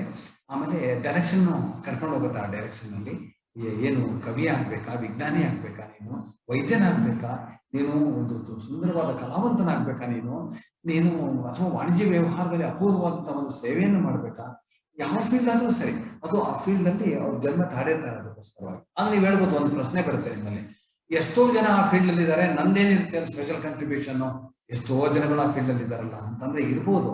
ಆದ್ರೂ ಕೂಡ ವಿಶ್ವವು ಎಷ್ಟು ದೊಡ್ಡದು ಅಂದ್ರೆ, ಎಷ್ಟು ವಿಷಯಗಳಿದೆ ಅಂದ್ರೆ, ನಾವು ಎಲ್ಲ ಎಷ್ಟೋ ಪಾಸಿಬಿಲಿಟೀಸ್ ಇದೆ, ಸಾಲದೇ ಇಲ್ಲ ವೆರೈಟೀಸ್, ಅಷ್ಟೊಂದು ಆಪ್ಷನ್ಸ್ ಇದೆ. ಸೊ ಎಷ್ಟು ಜನ ಇದ್ರು ನಿಮ್ಮ ಕಂಟ್ರಿಬ್ಯೂಷನ್ ಬಹಳ ಇಂಪಾರ್ಟೆಂಟ್ ಸಮಾಜಕ್ಕೆ, ಪ್ರಪಂಚಕ್ಕೆ. ನಿಮ್ಮ ವೆರೈಟಿ ಬೇಕು, ನಿಮ್ಮ ಯುನೀಕ್ನೆಸ್ ಬೇಕು. ನಿಜವಾಗ್ ನಿಮ್ಮ ಅಸ್ತಿತ್ವನೇ ಒಂದು ಪ್ರೆಸೆನ್ಸ್, ಅದು ನಿಮ್ಮ ಅಸ್ತಿತ್ವ, ಅದನ್ನು ಕೊಡುಗೆ ಕೊಟ್ಟಿರೋದು ಪ್ರಪಂಚಕ್ಕೆ. ಬರೀ ನೀವು ಬದುಕ್ತಾ ಇದ್ರಿ ಅಂತ ನೀವು ಅನ್ಕೊಂಡಿರ್ಬೋದು, ಇಲ್ಲ ನಿಮ್ಮನ್ನ ನೋಡಿದಾಗ ಯಾರಿಗೂ ಏನೇನೋ ಅವ್ರಿಗೆ ಟೀಚಿಂಗ್ಸ್ ಬರ್ತಾ ಇರುತ್ತೆ, ಮೆಸೇಜಸ್ ಬರುತ್ತೆ, ಅವ್ರು ಏನೋ ಕಲ್ತ್ಕೊಳ್ತಾರೆ, ನಿಮ್ಮ ದೃಷ್ಟಿಯಲ್ಲಿ ನೋಡಿದ ತಕ್ಷಣ ಕಲ್ತ್ಕೊಂಡಿರ್ತಾರೆ ಅವರು. ನೋಡಿ ಅವ್ರು ನೋಡ್ಬೇಕು, ನೋಡಿ ಎಷ್ಟು ಚೆನ್ನಾಗಿ ನಡೀತಾ ಇದಾರೆ ಅವರು, ನೋಡಿ ಎಷ್ಟು ಚೆನ್ನಾಗಿ ಮಾತಾಡ್ತಾ ಇದ್ದಾರೆ. ರಸ್ತೆಯಲ್ಲಿ ಪರಿಚಯ ಇದ್ದವ್ರನ್ನ ನೋಡ್ತೀವಿ ನಾವು, ಎಷ್ಟು ಚೆನ್ನಾಗಿ ನೀಟಾಗಿ ಡ್ರೆಸ್ ಮಾಡ್ಕೊಂಡಿದ್ದಾರೆ, ಸರಳವಾದ ಉಡುಪು ಎಷ್ಟು ಚೆನ್ನಾಗಿದೆ ಅವರು. ಮತ್ತು ಅದು ಅದೇ ಒಂದು ಪ್ರೇರಣೆ ಅಲ್ವಾ. ಯಾರೋ ಆರೋಗ್ಯವಂತನು ಒಂದು ಆತ್ಮವಿಶ್ವಾಸದಿಂದ ನಡ್ಕೊಂಡು ಹೋಗ್ತಾ ಇರ್ಬೇಕಾದ್ರೆ ಒಬ್ಬ ಎಷ್ಟು ವಿಶ್ವಾಸವನ್ನ ರೇಡಿಯೇಟ್ ಮಾಡ್ತಾರೆ. ಅದು ನೋಡಿದ್ರೆ ನನಗೆ ನಮಗಾಗದೇ ಇದ್ರು ಅದರಲ್ಲೇ ಒಂದು ಲಾಭ. ನನಗೆ ಆ ರೀತಿ ಅವ್ರು ಇದಾರಲ್ಲ ಪ್ರಪಂಚದಲ್ಲಿ, ಅದೇ ಸಾಕು ನನಗೆ. ನನ್ಗಾಗುತ್ತೋ ಬಿಡುತ್ತೋ ಪರವಾಗಿಲ್ಲ, ಒಳ್ಳೇದು. ಅದ್ ನೋಡಿದಾಗ ನನಗೆ ಏನೋ ಒಂದು ಹೊರಗಡೆ ನಾನು ಮೇಲೆ ಎದ್ದೇಳಬಲ್ಲೆ, ಇದ್ರೂ ಅದು ಪಾಸಿಟಿವ್ ಆಗಿ ಥಿಂಕಿಂಗ್ ಬರುತ್ತೆ. ನೋಡಿ ಆಶ್ಚರ್ಯ ಅಲ್ವಾ, ಎಷ್ಟು ಇದೇ ವಿಚಾರ ಅಂದ್ರೆ ನೀವು ಹೋಗ್ತಾ ಇದ್ರೆ ಹೊರಗಡೆ ಕರ್ಕೊಂಡು ಹೋಗುತ್ತೆ ಬ್ಯೂಟಿಫುಲ್ ಯೂನಿವರ್ಸ್ಗೆ. ಅದು ಅಲ್ಲಿ ಟೇಸ್ಟ್ ಆಫ್ ಎಟರ್ನಿಟಿ ಬರುತ್ತೆ, ಅಮರತ್ವ ಉಂಟಾಗುತ್ತೆ, ಒಂದ್ ಸ್ವಲ್ಪ ಟೇಸ್ಟ್ ಬರುತ್ತೆ. ಏನೂ ಇಲ್ಲ, ಎಲ್ಲ ಇದೆಯಲ್ಲಪ್ಪ, ಎಲ್ಲ ಆಗ್ಬಿಟ್ಟಿದೆ, ಎಲ್ಲ ಇದೆ. ನಾನು ಸುಮ್ಮನೆ ನಿಮಿತ್ತಕ್ಕೆ ಒಂದು ಏನಾಗುತ್ತೆ ಅಂತ ಸುಮ್ಮನೆ ನೋಡ್ತಾ ಇದ್ದೀನಿ, ಎಲ್ಲ ಆಗ್ಬಿಟ್ಟಿದೆ. ಅದು ನಾನು just I'm behind nature. Nature has already prepared everything for me. I'm just trying to just go and see what's there in store for me and for others. ಹಾಗಂತ ಹೋಗ್ತಾ ಇರುವಾಗ ಎಷ್ಟು ರಸ್ತೆಯಲ್ಲಿ ಹೋಗ್ತಾ ಇರೋಲ್ಲ ಫ್ರೆಂಡ್ ಆಗ್ಬಿಡ್ತಾರೆ ನಿಮ್ಗೆ. ನನಗೆ ಎಷ್ಟೋ ಸರಿ ಆಗಿದೆ, ನನ್ನ ಯಾರೋ ಸ್ನೇಹಿತರು ಸುಮ್ಮನೆ hello how are you, are you okay ಅಂದೆ, ಡು ಯು ನೋ ಮೀ ಅಂತಾರೆ. I don't need to know you, I can always ask you how you are doing ಅಂದೆ. My god, no never has asked me like this. Just cool ಅಂತ ಅಂದ್ಬಿಟ್ಟು ಫಾರಿನಲ್ಲಿ ನನಗೆ shake hand ಕೊಟ್ಟು ಅವರು ಆ business card ಎಲ್ಲ ಕೊಟ್ಟು ನನಗೆ ಮನೆಗೆಲ್ಲ ಇನ್ವೈಟ್ ಮಾಡ್ಬಿಟ್ಟಿದ್ದಾರೆ. ಕೆಲವರಂತೂ ರಿಯಲ್ ಫ್ರೆಂಡ್ಸ್ ಆಗ್ಬಿಟ್ಟು ದೊಡ್ಡ ದೊಡ್ಡ ಫಂಕ್ಷನ್ಸ್ ಎಲ್ಲ ಆರ್ಗನೈಸ್ ಮಾಡಿದ್ದಾರೆ. ಹಾಗೆ ಇವತ್ತಿಗೂ ಇದ್ದಾರೆ ಟಚ್ ಅಲ್ಲಿ. ಹಾಗೆ ಇದು ವಿಶ್ವವು ನಮ್ಮದು ಅನ್ನೋದು ಎಲ್ಲ ನಮ್ಮವರು ಅನ್ನೋದು ಎಷ್ಟೋ ಸರಿ ಸಾಮಾನ್ಯವಾದ ಮನುಷ್ಯನ ಬುದ್ಧಿ ಬರುತ್ತೆ. ಎಲ್ಲೋ ಒಂದು ಕಡೆ ಹೇಟೆಡ್ ನಿಮಿಷಕ್ಕೆ ಬಂದ್ಬಿಡುತ್ತೆ, ಡಿಸ್ಲೈಕ್ನೆಸ್ ಬರುತ್ತೆ, ಯಾಕೋ ಒಂದು ಎನ್ವಿ ಬರುತ್ತೆ, ಅದೆಲ್ಲ ನಾರ್ಮಲ್ ಕ್ವಾಲಿಟೀಸ್ ಅದು. ಬಟ್ ಅದನ್ನ ಓವರ್ಕಮ್ ಮಾಡೋ ಸಾಮರ್ಥ್ಯ ಇದೆ ನಮಗೆ. ನಾವು ಮೇಲೆ ಎದ್ದೇಳಕ್ಕೆ, ಮುಂದುವರಿಯಕ್ಕೆ, ಅಭಿವೃದ್ಧಿ ಪಡೆಯಕ್ಕೆ, ವಿಕಾಸ ಹೊಂದುವುದಕ್ಕೆ, ಪರಿವರ್ತನೆಗೊಳ್ಳುವುದಕ್ಕೆ ಸಾಧ್ಯತೆ ಇದೆ. ನಿಮ್ಗೆ ಗೊತ್ತಾಗುತ್ತೆ, I am changing, I am becoming transformed for the better, I am discovering more of my inner self ಅಂತ ಗೊತ್ತಾಗುತ್ತೆ. ಅದೇ ಆತ್ಮಸಾಕ್ಷಿ ಅಂತ ಕರೀತಾರಲ್ಲ, ಆತ್ಮಸಾಕ್ಷಿ ಅನ್ನೋದು ಪ್ರತಿಯೊಬ್ಬರಿಗೂ ಇದೆ. ಚಿಕ್ಕ ಒಂದು ಪ್ರಾಣಿ ವರ್ಗದಲ್ಲೂ ನಿಜವಾಗ್ಲೂ ಇದೆ ಆತ್ಮಸಾಕ್ಷಿ, ಖಂಡಿತವಾಗ್ಲು. ಪ್ರಾಣಿ ಸಾಕೊಂಡಿರೋರಿಗೆಲ್ಲ ಗೊತ್ತಾಗುತ್ತೆ, ಅವ್ರು ಇಂಟ್ರಾಕ್ಟ್ ಮಾಡ್ತಿರ್ತಾರೆ ಕಾನ್ಸ್ಟೆಂಟ್ ಆಗಿ. ಇನ್ನು ಮನುಷ್ಯನಿಗಿರಲ್ವಾ, ಮನುಷ್ಯನಿಗೆ ಉನ್ನತ ಪ್ರಮಾಣದಲ್ಲೇ ಇರುತ್ತೆ. ಅದಕ್ಕೆಲ್ಲರೂ ಕೂಡ ನೋಡಿ, ನಾವೆಲ್ಲ ಸುಮ್ಮನೆ ಕಾನ್ಶಿಯನ್ಸ್ ವೆಚ್ಚ ನಡ್ಕೊಂಡ್ರೆ ಸಾಕು, ಸುಂದರವಾದ ಪ್ರಪಂಚ ನಾಳೆಯಿಂದ ಇನ್ನೂ ಗೋಲ್ಡನ್ ವರ್ಲ್ಡ್ ಆಗ್ಬಿಡುತ್ತೆ ನಮ್ಗೆ. ಆದ್ರೆ ಹೆಚ್ಚು ಕಾನ್ಶಿಯನ್ಸ್ ನಡ್ಕೊಂಡ್ರೆ ನಾವು ಬೇರೆಯವ್ರ ಬಗ್ಗೆ ಅವ್ರೇನು ಯೋಚನೆ ಮಾಡ್ತಾರೋ, ಅವರೆಲ್ಲ ಹಾಗೆ ಮಾಡ್ತಿದ್ದಾರೆ, ನಾನು ಯಾಕೆ ಮಾಡಬಾರ್ದು, ಈ ತರ ಕಂಪ್ಯಾರಿಟಿವ್ ಸ್ಟಡಿ ಮಾಡ್ಕೊಂಡು ನಾವು ಚೇಂಜ್ ಆಗಕ್ಕೆ ಇಷ್ಟಪಡ್ತೀವಿ ಹೊರತು ನಾನು ಫಸ್ಟ್ ಏನಾಗ್ಬೇಕು ಆಗಿರ್ಬೇಕು ಫಸ್ಟ್. ಅದೇ ಒಂದು ಸೌಂದರ್ಯ. ನಾವು ನಮ್ಮ ಸಾಮರ್ಥ್ಯದಿಂದ ನಾವು ಏನಾಗಿದೀವೋ ಅದೇ ಒಂದು ಸೌಂದರ್ಯ. ಅದು ಬರೀ ಮೇಕಪ್ ಮಾಡ್ಕೊಂಡು ತುಂಬಾ ಚೆನ್ನಾಗಿ ಡ್ರೆಸ್ ಅಪ್ ಮಾಡ್ಕೊಂಡ್ಬಿಟ್ರೆ ಸೌಂದರ್ಯ ಉಂಟಾಗಲ್ಲ. ಆ ಒಳಗಡೆ ನೀವು ಹೇಗಿದೀವೋ ಆ ರಿಯಲ್ ಸ್ಥಿತಿ, ಟ್ರೂನೆಸ್, ಈ originality, the way you are form and brought up, ಅದೇ ಒಂದು ಭವ್ಯತೆ, ಸೌಂದರ್ಯ. ಅದು ಯೂನಿಕ್ನೆಸ್ ಅಲ್ಲೇ ಸೌಂದರ್ಯ ಆಗಿರೋದು, ಹೌದ್ ತಾನೆ? ನಾವು ಎಂದೆಂದೂ ನೋಡಿಲ್ಲ ಹಾಗಿದೆ. ಸೊ ಅದು ಒಪ್ಕೊಂಡ ತಕ್ಷಣ ಏನೋ ಶಕ್ತಿ ಉಂಟಾಗುತ್ತೆ. ಒಪ್ಕೊಂಡಾಗ ಏಕತ್ವ ಉಂಟಾಗುತ್ತಲ್ಲ, ಮನಸ್ಸು, ಬುದ್ಧಿ, ಆತ್ಮ, ಎಲ್ಲಾ ಇಂದ್ರಿಯಗಳು ಎಲ್ಲಾ ಒಂದು ಲೈನಲ್ಲಿ ನಿಂತ್ಕೊಂಡು, ಆಗ magnetic field, conscious bio magnetic beautiful field ಉಂಟಾಗುತ್ತೆ. ಅವಾಗ ಅವರು ನಡೆದಾಗ ಏನು ಪಾರ್ಟಿಕಲ್ಸ್ ಕೂಡ ಎದ್ದು ಒಳ್ಳೆ ಹಾರ್ಮೋನಿಯಸ್ ಆಗಿ ನಿಂತ್ಕೊಳುತ್ತೆ, ಅವ್ರು ಸುತ್ತ ನಿಂತ್ಕೊಳ್ಳುತ್ತೆ. ಅದಲ್ಲ, ಇದೆಲ್ಲ ಬಹಳ ಅನುಭವ ಪಡ್ಕೊಂಡು. ಹಾಗೆ ಯಾರೊಬ್ಬರು ಒಂದು ಸಂದೇಶ ಏನಿತ್ತು ಅಂದ್ರೆ, ಇವರ ಒಂದು ಆರ್ಗನೈಸ್ ಮಾಡಿರುವಂತ ಒಂದು ಪ್ಲಾಟ್ಫಾರ್ಮ್ ನಲ್ಲಿ ಎಲ್ಲಾ ದುಸ್ಥಿತಿಯಲ್ಲಿ ಇದ್ದು ಕೂಡ ನೀವು ಒಂದು ಮನಸ್ಸನ್ನ ಒಂದು ಕೆಡಿಸ್ಕೊಳ್ದೆ, ಇಲ್ಲ ನೋಡೋಣ ಏನ್ ಬೇಕಾದ್ರೂ ಒಳ್ಳೇದಾಗ್ಬೋದು, ಪ್ರಪಂಚದಲ್ಲಿ ಬಹಳಷ್ಟು ಅವಕಾಶಗಳಿವೆ, ಪ್ರಕೃತಿಯಲ್ಲಿ ಏನೇನೋ ಇಂಟೆನ್ಷನ್ಸ್ ಇದೆ, ಬ್ಯೂಟಿಫುಲ್ ಆಗಿರೋದು. ಒಳ್ಳೆ ಕೆಟ್ಟ ಇಂಟೆನ್ಷನ್ ಅಂತೂ ನಮ್ಮಲ್ಲಿಲ್ಲ, ಪ್ರಕೃತಿ ತಾನೇ ನಮ್ಮಲ್ಲಿರೋದು, ನಾವು ಅಲ್ಲೇ ಇರೋ ತಾನೆ ಮಡಿಲಲ್ಲಿ. ಪ್ರಕೃತಿನಲ್ಲಿ ಅದು ಪಾಪ ಸದಾ ಕಾಯ್ತಾ ಇರುತ್ತೆ, ಹೀಗೆ ನಿಮ್ಗೆ ಹೆಲ್ಪ್ ಮಾಡ್ಲಿ ಅಂತ. ಈಗ ನೋಡಿ, ಶರೀರದಲ್ಲಿ ಆರೋಗ್ಯ ಕೆಡುತ್ತಲ್ಲ, ಅಷ್ಟು ಈಸಿಯಾಗಿ ತುಂಬಾ ಕೆಳಮಟ್ಟ ಕರ್ಕೊಂಡು ಹೊರಬಿಡಲ್ಲ, ಹಂಗಂತ ಕಾಣುತ್ತೆ. ಮೋಸ್ಟ್ಲಿ ಮೆಜಾರಿಟಿ ಆಫ್ ಕೇಸಸ್ ನೀವು ಸ್ಟಡಿ ಮಾಡಿದಾಗ ರಿಕವರಿ ಆಗೋದೇ ಜಾಸ್ತಿ ಪರ್ಸೆಂಟೇಜ್. ಅದೆಷ್ಟು ಅದ್ಭುತ ನೋಡಿ. ಆಂಟಿಬಾಡೀಸ್ ಅನ್ಬೋದು ನೀವು, ಅಥವಾ ಇಮ್ಯುನಿಟಿ ಸಿಸ್ಟಮ್ ಅನ್ಬೋದು, ಅಥವಾ ಮನಸ್ಸಿನ ಶಕ್ತಿ ಅನ್ಬೋದು, ಅಥವಾ ಈಗ ಬೇರೆಯವರ ಆಶೀರ್ವಾದ ಅನ್ಬೋದು, ಏನಾದ್ರೂ ಮಾಡಿ ಅದು ನೋಡಿ ಎಷ್ಟು ರಿಕವರಿ ಮಾಡ್ತಕ್ಕಂಥದ್ದು ಹೆಚ್ಚು ಪ್ರಕೃತಿಯಲ್ಲಿ ವರ್ಕ್ ಮಾಡ್ತಾ ಇರುತ್ತೆ. ನಾವು ಏನೇನು ಬೆಳೆಸ್ಬೇಕು, ನಾವು ಇನ್ನು ಚೆನ್ನಾಗಿ ನೋಡ್ಕೋಬೇಕು, ನಿನಗೆ ಇನ್ನೊಂದು ಅವಕಾಶ ಕೊಡ್ತೀನಿ, ನೀನು ಸ್ವಲ್ಪ ನನ್ನ ಕಡೆ ನೋಡು, ನೀನೆಲ್ಲ ಹೊರಗಡೆ ನೋಡ್ತಾ ಇದೀಯ, ನೀನು ನನ್ನ ಕಡೆ ಸ್ವಲ್ಪ ನೋಡು, ಒಂದು ಕ್ಷಣ ನೋಡು ಸಾಕು. ಎಲ್ಲಿ ನೋಡೋದು ಅಂದ್ರೆ ನೀನು ನೋಡ್ತಾ ಇದೀಯಾ, ಬಟ್ ಕಣ್ಣು ಸ್ವಲ್ಪ ಮುಚ್ಕೊಂಡು, ಮನಸ್ಸಿನ ಕಣ್ಣನ್ನು ಕೂಡ ಮುಚ್ಕೊಂಡು, ಆ ಬುದ್ಧಿ ಕಣ್ಣನ್ನು ಮುಚ್ಕೊಂಡು ಒಳಗಡೆ ಏನೋ ಇದೆಯಾ ಅಂತ ಸ್ವಲ್ಪ ನೋಡು. ಎಷ್ಟು ದೊಡ್ಡದಾಗಿ ನಿನಗೆ ವಿಷಯಗಳಂತೂ ನಿನ್ನ ಬಗ್ಗೆನೇ ಪರಿಚಯ ಮಾಡಿಸ್ತೇನಪ್ಪ, ನಿನಗೆ ಪರಿಚಯ ಆಗಿಲ್ವಲ್ಲ ನೀನು, ಹಾಗೆ ಅಂತ ಹೋಗುತ್ತೆ. ಇದೆಲ್ಲ ಬರೀ ಬಾಯಿ ಮಾತಲ್ಲ, ನೈಜವಾದಂತಹ ಸತ್ಯಗಳು. ಪ್ರಾಕ್ಟಿಕಲ್ ಆಗಿ ಎಕ್ಸ್ಪೆರಿಮೆಂಟ್ ಮಾಡ್ಬೋದು ಎಲ್ಲರೂ ಕೂಡ. ಈ ಚಿನ್ನ ತಗೊಂಡೋಗಿ ಚೆನ್ನಾಗಿದೆ ಅಂತ ಉಜ್ಜಿ ನೋಡ್ತಾರಲ್ಲ, ಹಾಗೆ ಶಬ್ದಗಳನ್ನ ನೀವು ಉಜ್ಜಿ ನೋಡ್ಬೋದು, ಇದು ವರ್ಕ್ ಆಗುತ್ತಾ ಇದು ಅಂತ.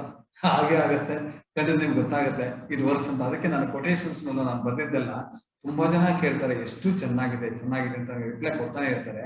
ನಾನ್ ಬರ್ದಿಲ್ಲ ಅದಕ್ಕೆ ಚೆನ್ನಾಗಿದೆ ಅಂದೆ. ನಾನ್ ಬರ್ದಿದ್ರೆ ಚೆನ್ನಾಗಿರಲ್ಲ, ನಾನು ಬರ್ದಿಲ್ಲ, ಮತ್ತೆ ನೀವಲ್ವಾ ಹೇಳಿದ್ದು ನೋಡ್ರು, ಅಲ್ಲಿ ಮೋಸ ಆಗುತ್ತೆ ನಮ್ಗೆ ತಾಳಿ. ನಾನು ಬರ್ದಿಲ್ಲ, ನಾನು ಧ್ಯಾನಕ್ಕೆ ಕುಳಿತಾಗ ನನಗೆ ಶಾಂತಿಯಲ್ಲಿ, ಶಾಂತಾವಸ್ಥೆಯಲ್ಲಿ ಸ್ಥಿತಿಯಲ್ಲಿ, ಶಾಂತ ಸ್ಥಿತಿಯಲ್ಲಿ ಇದ್ದಾಗ ನಾನು ಹಾಗೆಯೇ ಏಕಚಿತ್ತನಾಗಿ ಹೊರಗಡೆ ಹೋದಾಗ, ಏನು ಅಂತ ಪ್ರಶ್ನೆ ಮಾಡಿದಾಗ ಒಂದು ಪರ್ಟಿಕ್ಯುಲರ್ ಆಸ್ಪೆಕ್ಟ್ ಅಲ್ಲಿ ನನಗೆ ಆ ರೀತಿಯ ಭಾವನಾತ್ಮಕವಾಗಿ ಆ ಅರ್ಥಗಳು ಬಂದಾಗ ಶಬ್ದ ರೂಪದಲ್ಲಿ ನಾನು ಜೋಡಣೆ ಮಾಡಿ ಹೇಳಿದ್ದೇನೆ ಅಷ್ಟೇ. ಆ ರೆಕಾರ್ಡ್ ಮಾಡಿದ್ದಾರೆ ಅಂತವೆಲ್ಲನೂ ಕೊಟೇಶನ್ಸ್ ಆಗಿದೆ ಅಷ್ಟೇ. ಅದಕ್ಕೆ ಓದಿದಾಗ ಏನೋ ಒಂಥರ ಆಗುತ್ತೆ. ಅದು ನಿಮಗೂ ಅಷ್ಟೇನೆ, ಯಾವ್ದಾದ್ರು ಒಳ್ಳೆ ಪುಣ್ಯಾತ್ಮರು ಅಂತವ್ರು ಇದು ಜ್ಞಾನ ಪ್ರಕಾಶ ಪಡ್ಕೊಂಡಿರೋರು ಏನಾದ್ರು ಒಂದು ನಾಣ್ಣುಡಿ ಬರ್ದಿರ್ತಾರಲ್ಲ, ಸರ್ವಜ್ಞ ವಚನಗಳು ಅಂತಾನು ಇದೆ. ಇನ್ನು ಬೇರೆ ಬೇರೆ ಶ್ರೀ ಸ್ವಾಮಿಗಳು, ಕೈವಾರ ಪಾಪ ಅಂತ ಇದ್ದಾರೆ, ಇನ್ನು ಯೋಗಿಗಳೆಲ್ಲ ಇದ್ದಾರೆ.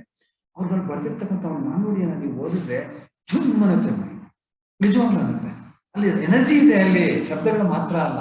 ಅದೇ ನಾರ್ಮಲ್ ಆಗಿ ಏನೋ ಒಂದು ಸುಮ್ಮನೆ ಥಿಂಕ್ ಮಾಡ್ಕೊಂಡು ಏನೋ ಒಂದು ಬರಿತೀವಲ್ಲ, ಅದು ಓದಿದ್ರೆ ಅದೇನು ಏನು ವಿಷಯ ಇಲ್ಲ, ಟೈಮ್ ವೇಸ್ಟ್ ಆಯ್ತಲ್ಲ ಓದ್ಬೇಕು ಅಂತ ಅನ್ಕೊಳ್ತೀವಿ. ಇದು ಬಹಳ ಏನೋ ಇದೆ, ವಿಚಾರ ಇದೆ. ಈಗ ನಾವು ಮಾತಾಡ್ತಾ ಇದ್ವಿ ಇದು ಮುಖಾಂತರ, ಅದೇ ವೆಬಿನಾರ್ ಅಂತ ಹೇಳ್ಕೊಂಡು, ಈ ಕಂಪ್ಯೂಟರ್ ಸಿಸ್ಟಮ್ ಮುಖಾಂತರ, ಅದು ಕೂಡ ಇದಲ್ಲದೆ, ಈ ಟ್ರಾನ್ಸ್ಮಿಷನ್ ಅಲ್ಲದೆ ಒಂದು ನಿಮ್ಮ ಒಂದು ಸಂಪರ್ಕ ಇನ್ನೊಂದು ಬೇರೆ ಆಯಾಮದಲ್ಲಾಗುತ್ತೆ, ವಿಜ್ಞಾನ ಬಾಹಿರವಾದಂತಹ ಆಯಾಮದಲ್ಲಿ ಈಗ ನಡೀತಾ ಇರುತ್ತೆ. ಅದಕ್ಕೋಸ್ಕರವಾಗಿ ಕನೆಕ್ಷನ್ ಉಂಟಾಗುತ್ತೆ. ಬರೀ ಇಮೇಜ್ ನೋಡ್ಬಿಟ್ಟು ಸೌಂಡ್ ಕೇಳ್ತಿರ್ತಾ ಇರಲ್ಲ. ಹಾಗಿದೆ ಇದು. ತುಂಬಾ ನನಗೆ ಎಷ್ಟು ಸಂಶೋಧನೆ ಮಾಡ್ತಿದ್ದೀನಿ ಅಂದ್ರೆ ಇವತ್ತು ಕೂಡ ಅಷ್ಟು ಆನಂದ, ಆಶ್ಚರ್ಯ, ರೋಮಾಂಚನ, ದೈವ ರೋಮಾಂಚನ ಆಗ್ಬೇಕು, ದೈವಿಕ ರೋಮಾಂಚನ ಆಗ್ಬೇಕು. ಬರೀ ಏನೋ cold spirituality, very sad spirituality, passive spirituality, ಹಾಗೆ ಏನೋ ಮಂತ್ರ ಮಾಡ್ಕೊಂಡು ಹೇಳ್ಕೊಂಡಿಲ್ಲ ಬರ್ಕೊಂಡ್ರಪ್ಪ, ಆ ಥರ ಅಲ್ಲ. Vibrant spirituality, vibrant, gives you love, peace, health, happiness and wisdom above all. ಹಾಗೆ ಇದು ಅಂತ ಒಂದು ಸಮರ್ಥನೆ ಪ್ರತಿಯೊಬ್ಬರಲ್ಲೂ ಕೂಡ ಆಗಿದೆ. ಅದನ್ನು ನಿರ್ಧರಿಸಿ ನಾವು ಮುಂದೆ ಸಾಗಬೇಕು. ಮಹತ್ತರವಾದಂಥ ಕಾರ್ಯಗಳು ಪ್ರತಿಯೊಬ್ಬರು ಸಾಧಿಸೋದಿದೆ. ಅದು ನಿಮಗೋಸ್ಕರ ಸ್ವಾರ್ಥವಾಗಿ ನೀವು ಮಾಡ್ತಾ ಇಲ್ಲ, ನಿಜವಾಗ್ಲೂ ಲೋಕ ಕಲ್ಯಾಣಕ್ಕೇನೆ ಅದು ನಾಂದಿ ಆಗೋದು. ಕೊನೆಗೆ ನಮಗೆ ಕಾಣದೇ ಇರ್ಬೋದು, ದೊಡ್ಡ ಸ್ಕೇಲಲ್ಲಿ ನೋಡಿದಾಗ ನಿಮ್ಮ ಪ್ರೆಸೆನ್ಸ್, ನಿಮ್ಮ ಕಂಟ್ರಿಬ್ಯೂಷನ್, ನಿಮ್ಮ ಸಾಮರ್ಥ್ಯದ ಎಕ್ಸ್ಪ್ರೆಷನ್ ಬಹಳ ಇಂಪಾರ್ಟೆಂಟ್ ಇದೆ. ದಯವಿಟ್ಟು ಎಲ್ಲೂ ಕೂಡ ನೀವು ಅರಳಬೇಕು, ಸಂಪೂರ್ಣವಾಗಿ ಅರಳಬೇಕು. ಒಂದೇ ಜನ್ಮ, ಹಿಂದೆ ಎಲ್ಲಿರ್ಗೋ ಗೊತ್ತಿಲ್ಲ, ಮುಂದೆ ಎಲ್ಲಿರ್ತೀವೋ ಗೊತ್ತಿಲ್ಲ, ಈ ಜನ್ಮ ಅಂತ ಇದೆ. ಇದನ್ನ ತುಂಬಾ ಚೆನ್ನಾಗಿ ಅದನ್ನ ಸಾರ್ಥಕ್ಯವಾಗಿ ಬಹಳ ಚೆನ್ನಾಗಿ ಜೀವನ ಮಾಡಬೇಕು. ಎಷ್ಟು ಸಾಧ್ಯವಾದಷ್ಟು ಆಳವಾಗಿ ಧನ್ಯತೆಯಿಂದ ಎಲ್ಲರಲ್ಲೂ ಕೂಡ ನಮ್ಮನ್ನ ಕಾಣುವಂತೆ ಕೊಡ್ಬೇಕು ಅಂತ ಹೇಳಿ ನಮಸ್ಕಾರ.